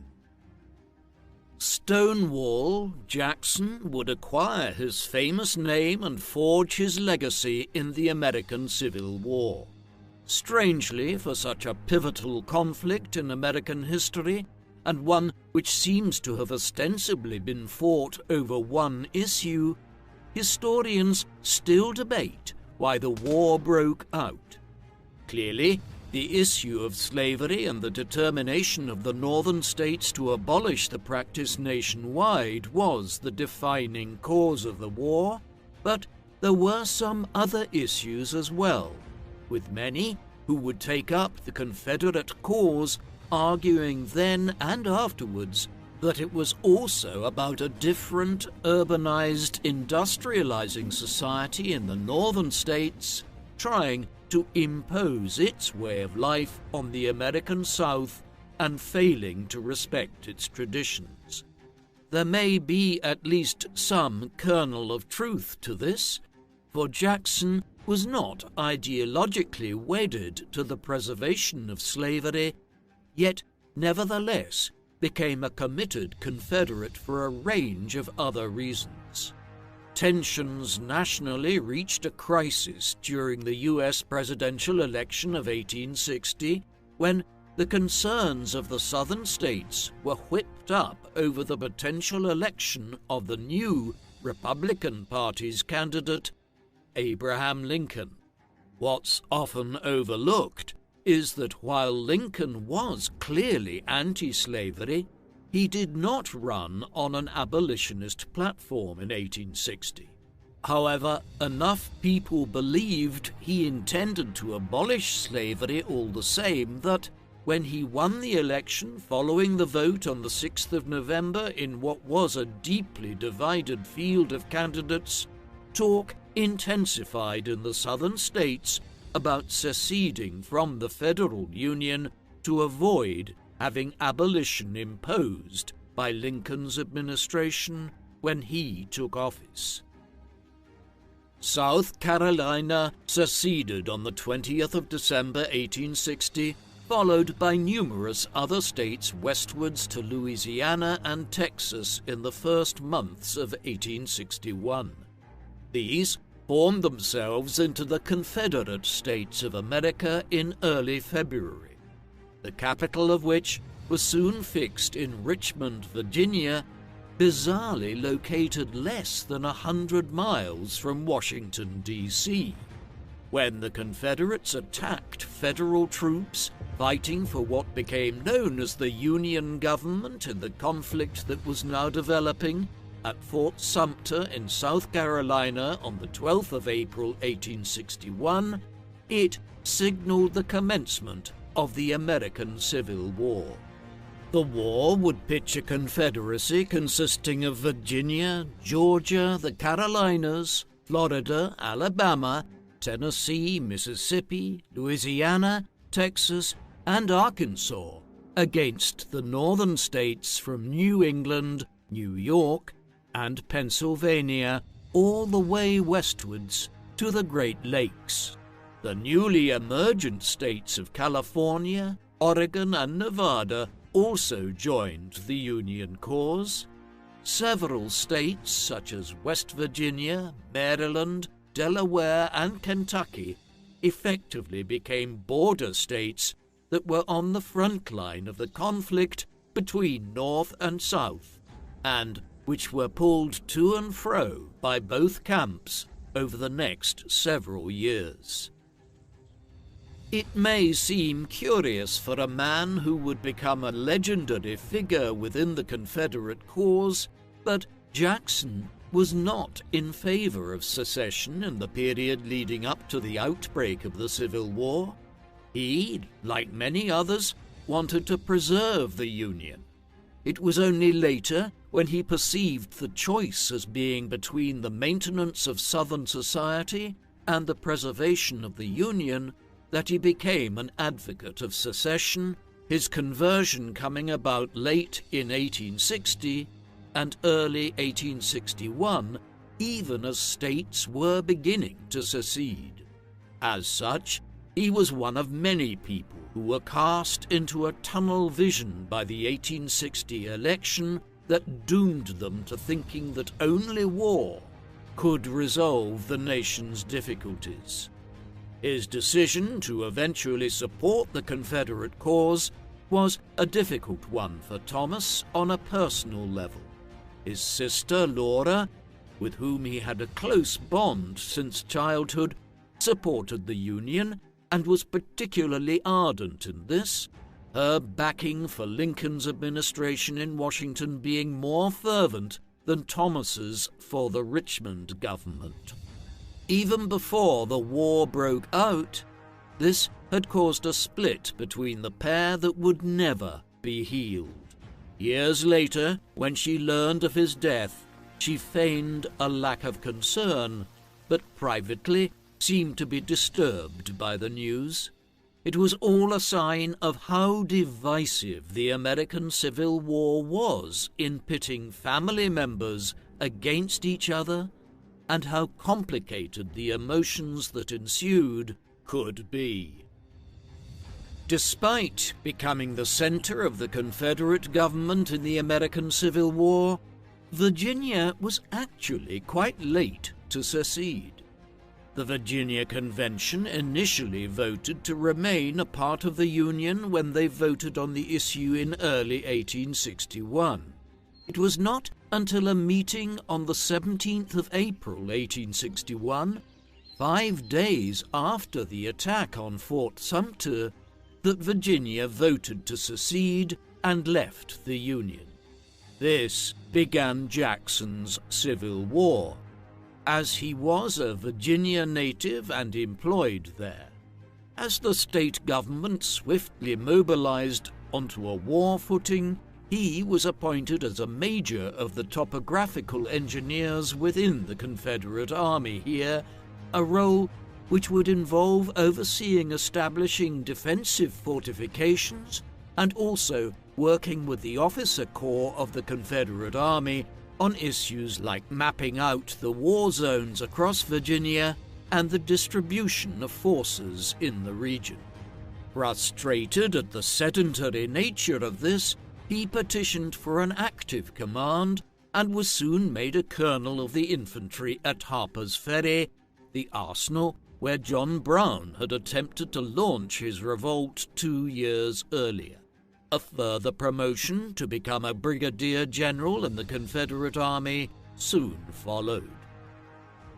Jackson's first major engagement, and the one in which he would earn his famous nickname, was the First Battle of Bull Run, fought on the 21st of July, 1861, and so named after a stream that runs through the region where the battle took place. The clash is also known as the Battle of Manassas. It occurred near the city of Manassas in northeastern Virginia, not far at all from Washington, D.C., emphasizing the threat the Confederates posed to Lincoln's government in the first half of the war.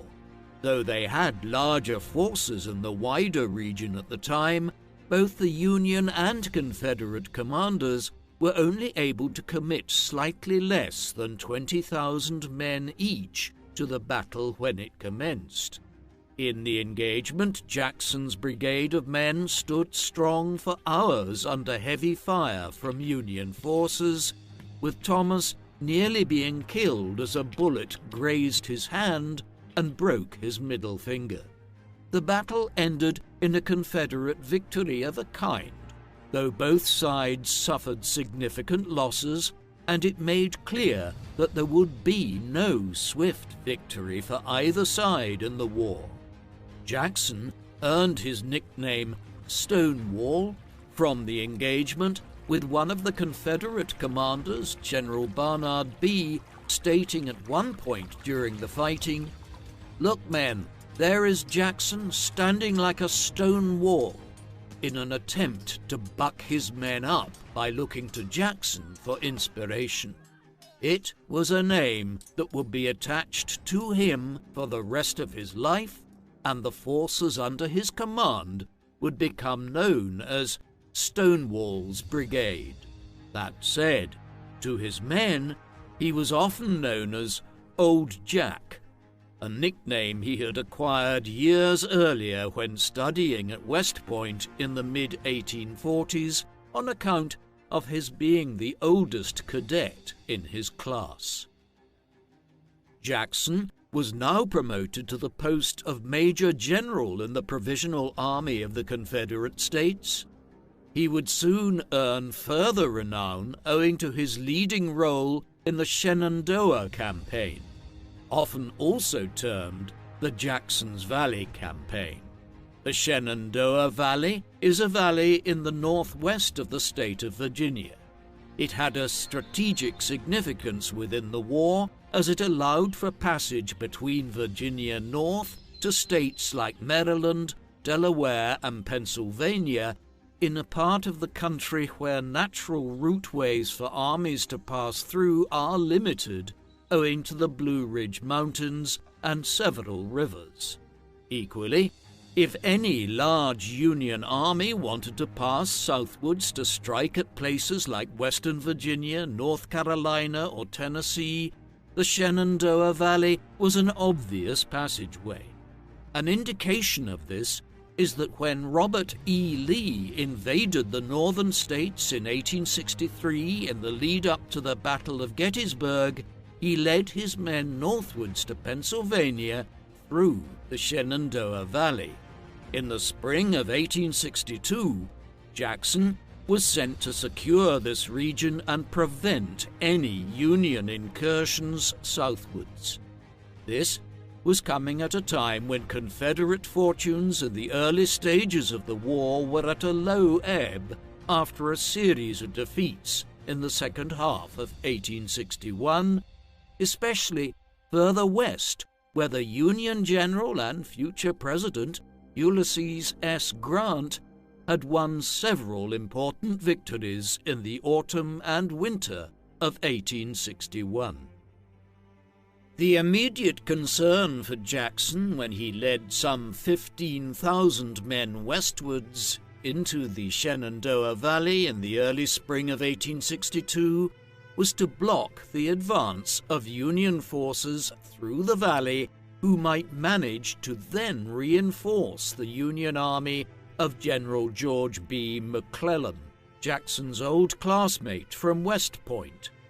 If he was reinforced, it was possible that McClellan would be able to threaten Richmond and potentially capture the Confederate capital. Over the course of a 4-month campaign between March and June 1862, Stonewall managed to win a chain of successive victories over the Union forces in the Shenandoah Valley. The first victory of a kind came at the Battle of Kernstown on the 23rd of March. It was somewhat ambiguous. Theoretically, Jackson lost more men than Nathan Kimball's Union forces, but he pressured the Union to divert forces which were heading to reinforce McClellan away from their destination and into the Shenandoah Valley to deal with the threat which Stonewall's brigade now posed there. Thereafter, he continued to harry the Union forces in the valley, culminating in 2 victories on 2 successive days at Cross Keys and Port Republic on the 8th and 9th of June 1862. None of these involved catastrophic defeats for the Union forces in the Shenandoah Valley. Instead, it was a series of attritional victories for Jackson, ones in which he inflicted a few hundred more casualties on his opponents on several occasions, and which collectively made it nigh on impossible for the Union to use the Shenandoah Valley to reinforce McClellan. Owing to this, the effort to try and strike at Richmond had to be constantly postponed in 1862, while in the Union capital, Lincoln's government was wary of the possibility that, if he was reinforced himself, Jackson could make a swift surprise attack on Washington, D.C. Union forces and had to be kept on a defensive posture in the capital as a result, tying up divisions which otherwise could have been employed against the Confederates elsewhere to the south. The Shenandoah Valley campaign earned Jackson a lot of respect from his contemporaries, both amongst Confederate and Union military commanders. It occurred during a period when Confederate fortunes were not good and a strategic victory of some kind was much needed. He had achieved his successes through traits which came to characterize his entire leadership style. For Jackson, speed was critical.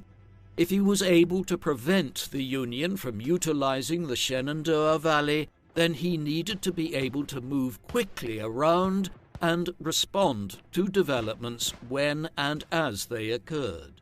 This was no mean task, commanding what was primarily an infantry army. In order to achieve it, he would demand punishing marches of his men where they moved so swiftly that they began referring to themselves as Jackson's foot cavalry, the suggestion being they could move as fast as cavalry divisions. This ensured that even though he was always substantially outnumbered in the Shenandoah Valley, having about 17,000 men at maximum strength against combined Union detachments of 30,000 or more, he was able to win numerous tactical victories, often striking at isolated sections of the Union Army and never engaging their full forces. It has been estimated that Jackson and his men marched over 600 miles in different directions around Western Virginia in the space of 7 weeks between late April and early June 1862, averaging about 12 miles per day. No easy feat for men carrying military equipment in a warm Virginia May and June. Unsurprisingly, many of Jackson's rank-and-file soldiers initially disliked his methods, though as they achieved a growing number of victories, they could see the wisdom in their rather unorthodox commander's approach. As much as Jackson's reputation was burnished by the Shenandoah Valley campaign, it was not without controversy. One of his junior officers was Brigadier General Richard B. Garnett. Garnett was in charge of one of the divisions of Stonewall's brigade at the Battle of Kernstown early in the campaign, during the course of which he ordered a retreat of his units without receiving authorization from Jackson. After the battle, Jackson accused Garnett of cowardice and began the process of having him court-martialed. In the midst of war, the Confederate Staff Command was not particularly interested in trying to resolve a dispute between two officers in a situation where the facts of what had occurred were open to debate. Nevertheless, Jackson continued to press the case, and Garnett remained under investigation into 1863. He was still living under a cloud when the Battle of Gettysburg occurred in that year. Garnett died in the course of this, with many interpreting a reckless charge which he led during the engagement as an attempt to recover his reputation and honor in light of Jackson's charges. It was a symptom of one of the less pleasant aspects of Jackson's character and role as a commander. He could be extremely demanding and obstinate in his demands, often requiring more of his men than many deemed to be practically possible. This, along with his generally guarded character, could rub people the wrong way, and he often clashed with other military officers. On top of this, some of those who worked with him, particularly junior officers like Garnett, found his methods peculiar at times. Jackson had a habit of not revealing what his overall strategy was in campaigns like the one in the Shenandoah Valley, only drip-feeding information to his sub-officers at the last minute. Many of these officers felt this was excessive and prevented them from carrying out their orders or responding to events on the field of battle without knowing what the overall operational strategy was. As the Shenandoah Valley campaign came to an end in the summer of 1862, Robert E. Lee called Jackson back eastwards towards Richmond. He had been mired in a clash known as the Peninsula Campaign here for several months, so named after the Virginia Peninsula, a strip of land where Jamestown, the first permanent European settlement in the United States, had been founded 2.5 centuries earlier, and which Richmond stood at the very upper end of. By late May, McClellan was determined to lay siege to Richmond even without the major reinforcement he had been looking for through the Shenandoah Valley. Owing to Jackson having limited this reinforcement through his maneuvers to the west, Lee managed to repel McClellan's advance on the Confederate capital. Then, in late June, having been reinforced himself by Jackson, he went on the offensive in a series of engagements known as the 7 Days Battles between the 25th of June and the 1st of July, 1862. In these, Jackson and Stonewall's brigade participated in several engagements at Mechanicsville, Savage's Station, and Malvern Hill, amongst others. It was not his greatest performance, with some contemporaries and military historians since noting that his men moved slowly and that Jackson was tardy in implementing some commands. There were some good reasons for this, however. By midsummer 1862, his men were exhausted from months of heavy forced marches in the Shenandoah, and then a swift trek back eastwards to participate in different battles day after day. Jackson was also less familiar with the terrain here than he was back westwards where he had spent much of his life, and the maps he was provided with did little to help him in this regard. Observers noted he looked tired, and Jackson was certainly running on fumes by the time of the 7 Days battles. Despite his own personal limitations, Lee was successful in expelling McClellan's forces and bringing the Peninsula Campaign to an end. Much of this was owing to Jackson's efforts in the Shenandoah Valley over the previous months.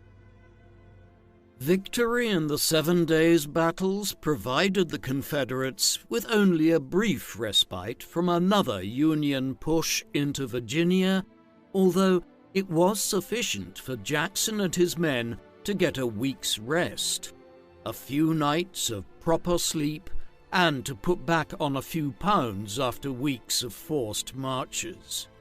Newly reinvigorated by late July, Lee offered Jackson a new command to head north and repulse an incursion by a Union force under the command of General John Pope. Pope was aiming to capture Gordonsville, 60 miles northwest of Richmond. He didn't immediately end up engaging with Pope and his larger army. Instead, Jackson received word that a Union force of some 12,000 men under Nathaniel P. Banks was in a position at Cedar Mountain, south of the town of Culpeper, about 30 miles north of Gordonsville.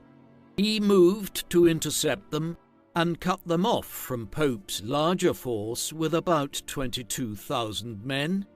Heavily outnumbering Banks's army, Jackson was able to win a substantial victory at the Battle of Cedar Mountain on the 9th of August 1862, again employing his trademark swift movement across the Virginia countryside to good effect. Within weeks, Jackson was involved in another major engagement. This was the Second Battle of Bull Run, fought in the final days of August 1862. His role in the second major clash near Manassas, in the space of just over a year, emphasizes the sheer endless nature of Jackson's wartime effort. He went to war in April 1861 and was almost constantly campaigning over the next 2 years.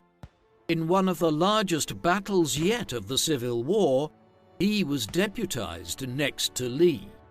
Jackson's troops were responsible for maneuvering around the Union army of General John Pope and capturing their supply depot at Manassas Junction. This occurred on the 27th of August. Pope then moved with his larger forces to strike at Jackson's divisions on the 28th. Jackson and his men lived up to their Stonewall reputation by standing firm against Pope's attacks for long enough that Lee then moved into the Manassas area and struck Pope's left flanks on the 30th of August, inflicting serious casualties on the Union Army and driving them out of the Manassas region. This was a major victory for the Confederates, one which now allowed them to consider launching a counter-campaign into Maryland after a solid year of fending off attacks from the Union armies in Virginia. Jackson was central to its success. Immediately after the Second Battle of Bull Run, Lee divided his forces. He headed north with the bulk of the Virginia army to strike into Maryland and threaten Washington, D.C., leaving Jackson with a reserve force in Virginia to try to consolidate Confederate control over regions that the Union armies had previously captured and to prevent any surprise strike towards Richmond. On the 15th of September, with the Union now preparing to defend Maryland, Jackson was able to take advantage of the situation to capture Harper's Ferry, taking a significant number of POWs in the garrison in the process. Having done so, he then immediately began a swift march towards Lee's position in Maryland. The Confederate commander had been blocked here by McClellan's forces at Antietam Creek near the town of Sharpsburg as the Union general sought to prevent McClellan advancing any further north. Jackson's swift march there couldn't prevent a Union victory in the Battle of Antietam on the 17th of September, but his arrival did ensure that Lee did not suffer a major defeat as Jackson's men provided cover during a staged withdrawal. Not long afterwards, in recognition of exceptional service over the past year and a half, Lee promoted Jackson to the rank of lieutenant general and assigned him as overall commander of the Second Corps, effectively now being junior only to Lee himself on the Virginia front in the war. Jackson would fight in one final major engagement in 1862. This was at the Battle of Fredericksburg in mid-December. Fredericksburg lies almost exactly midway between Washington, D.C. and Richmond, and the battle here was possibly a fitting statement of how evenly matched the two sides in the Civil War were as 1862 drew to a close. It came about owing to one of the, by now, common efforts to launch a surprise attack at an enemy capital, in this case by a Union army led by Major General Ambrose Burnside. Jackson was appointed to command the right flank of the forces which were commanded overall by Lee. A curious element of the engagement was that Jackson left a gap in his lines which Burnside's forces attempted to exploit. Whether or not this was an intentional effort to lure the Union troops into some sort of trap, or simply a mistake by Jackson, remains unclear. The battle eventually ended on the 15th of December in a Confederate victory. With the Union repulsed, both sides withdrew to winter camps, and there was a lack of activity into the early spring of 1863. This period of unusual rest for Jackson was complicated by several of his junior officers requesting transfers to other divisions where they would not be under Jackson's command. Resentments were brewing amongst officers about his unwillingness to consult with them about tactical plans, with Jackson treating his underlings like automatons who should simply obey his orders unquestioningly. One of the dissenters was even his brother-in-law, D.H. Hill, who was married to Isabella Morrison, the sister of Jackson's wife, Anna. By the late spring of 1863, the Confederate lines in Virginia were increasingly stretched and short of men to plug the gaps. The Union commander, Joseph Hooker, decided to take advantage of this by outflanking Lee's position and trying to push south towards Richmond. As with so much else about the war in Virginia and the border states, the strategic imperative was to threaten the enemy's capital so as to force them to divert armies from elsewhere. This resulted in late April in the Battle of Chancellorsville, fought over the space of a week down to the 6th of May. Jackson and Stonewall's brigade played an absolutely crucial role in this. The early stages of the battle were fought between Lee's armies and those of Hooker, but on the 2nd of May, Jackson executed a brilliant counter-flanking maneuver in which his signature swift march surprised Hooker's troops with an attack on the right of their positions around Chancellorsville. In order to achieve this, they had to pass through a 7-mile stretch of Virginia known as the Wilderness. Such was its inhospitable nature. Hooker simply did not expect that Jackson could pass through it, and his men were so unprepared when Stonewall's brigade arrived out of nowhere that their flank buckled. This turned the tide in the wider Battle of Chancellorsville, allowing Lee to emerge with a major victory overall a few days later, the Union forces having suffered over 4,000 more casualties than the Confederates. Jackson's victory came at a terrible personal price. When his men emerged from the Wilderness to strike at Hooker's flank on the 2nd of May, they did so out of order and were not lined up properly. As night descended that evening, matters became quite confused, and Jackson was hit in multiple places in his right hand and his left arm by friendly fire. The wound to the upper humerus of his left arm was deep, and in an age before antibiotics to prevent such injuries becoming gangrenous, the only solution was amputation. Had Jackson's injury occurred just a few decades earlier, there would have been very little pain relief on offer during this procedure, other than what might be achieved through opium and alcohol.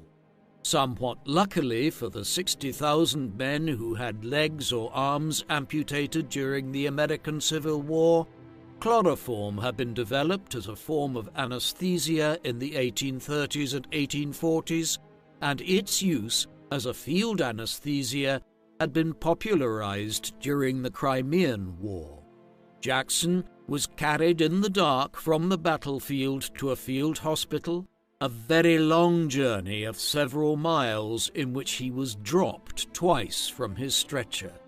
When he arrived there, chloroform was administered, and then the procedure was carried out on his left arm in an operation lasting 50 minutes.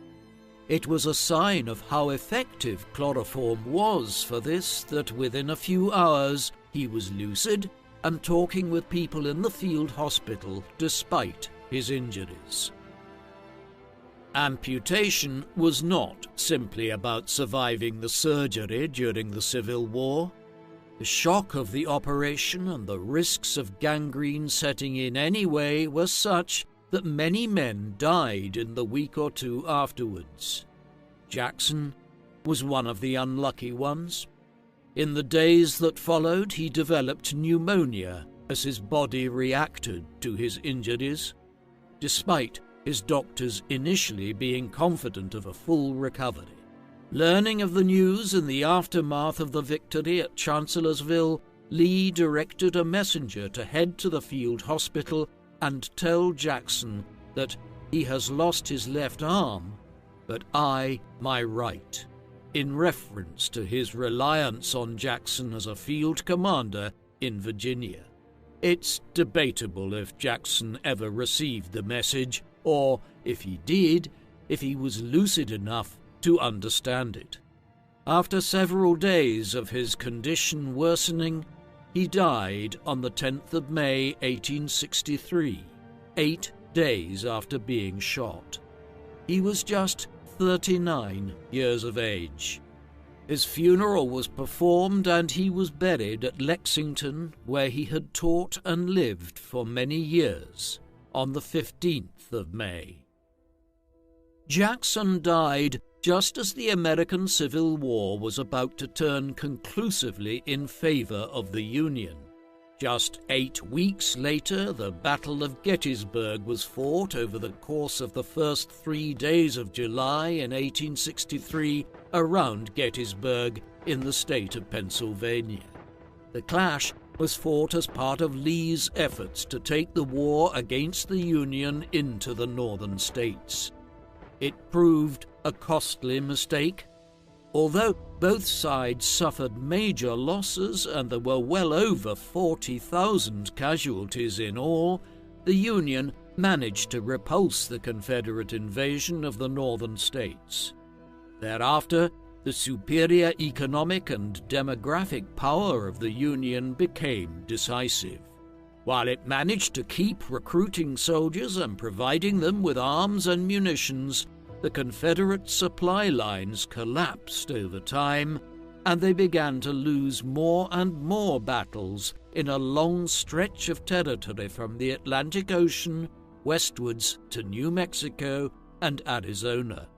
Eventually, in May 1865, the war came to an end after the surrender of some of the last Confederate armies and strongholds.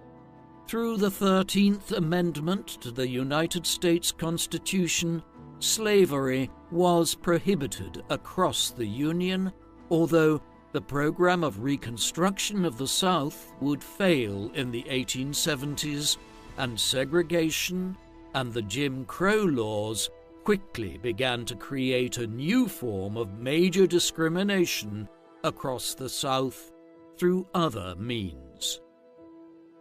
In the post-war period, Jackson's legacy was lionized by defenders of the Confederacy and its cause, and he soon became a Southern folk hero of sorts, second only to Lee in the canon of Confederate war heroes.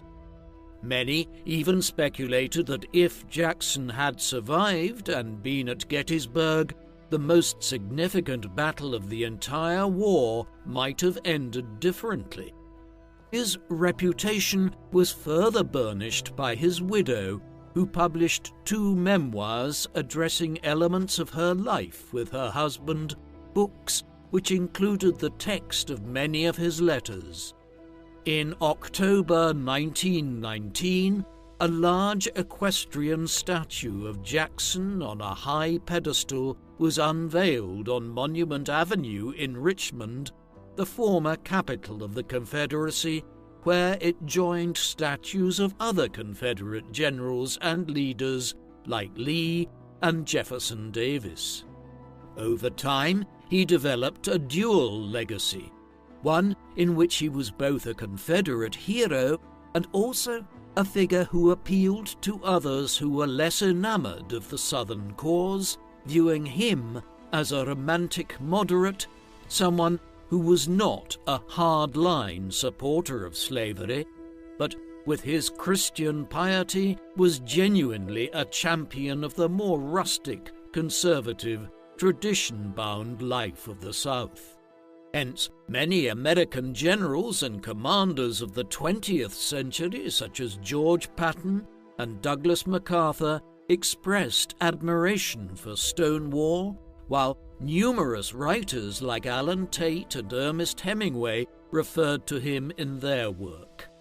Like all Confederate political figures and commanders, Jackson's statue and monument in Richmond became a source of major controversy in the early 21st century, and the statue was removed in the summer of 2020 after being vandalized weeks earlier during Black Lives Matter protests. Another statue of Jackson at the Virginia Military Institute, where he taught throughout the 1850s, was moved to Newmarket Battlefield State Historical Park, where it was felt the statue could be displayed in a balanced way as a historical memento of the history of the Civil War without lionizing the Confederate cause. Thomas Stonewall Jackson was one of the more complicated Confederate generals and leaders. He was a pious Christian and a reserved man who at the same time was a slave owner and never expressed any disdain for the institution of slavery. Yet, at the same time, he was someone who taught black children and educated them at Sunday school throughout much of the 1850s. In this sense, he points towards the complexity of Southern society in the antebellum era. His reputation and career as a general are equally complex. While there is no doubt he was successful in many of his campaigns, notably his contribution to the First Battle of Bull Run, from which he acquired his nickname Stonewall, and most especially in the Shenandoah campaign, there were also engagements and actions which he performed quite poorly in. He could also be a difficult commanding officer and clashed with many individuals throughout his time in the military. There is no doubt that he was a substantial general and a figure whose skills as a commander could win the day in a close military contest.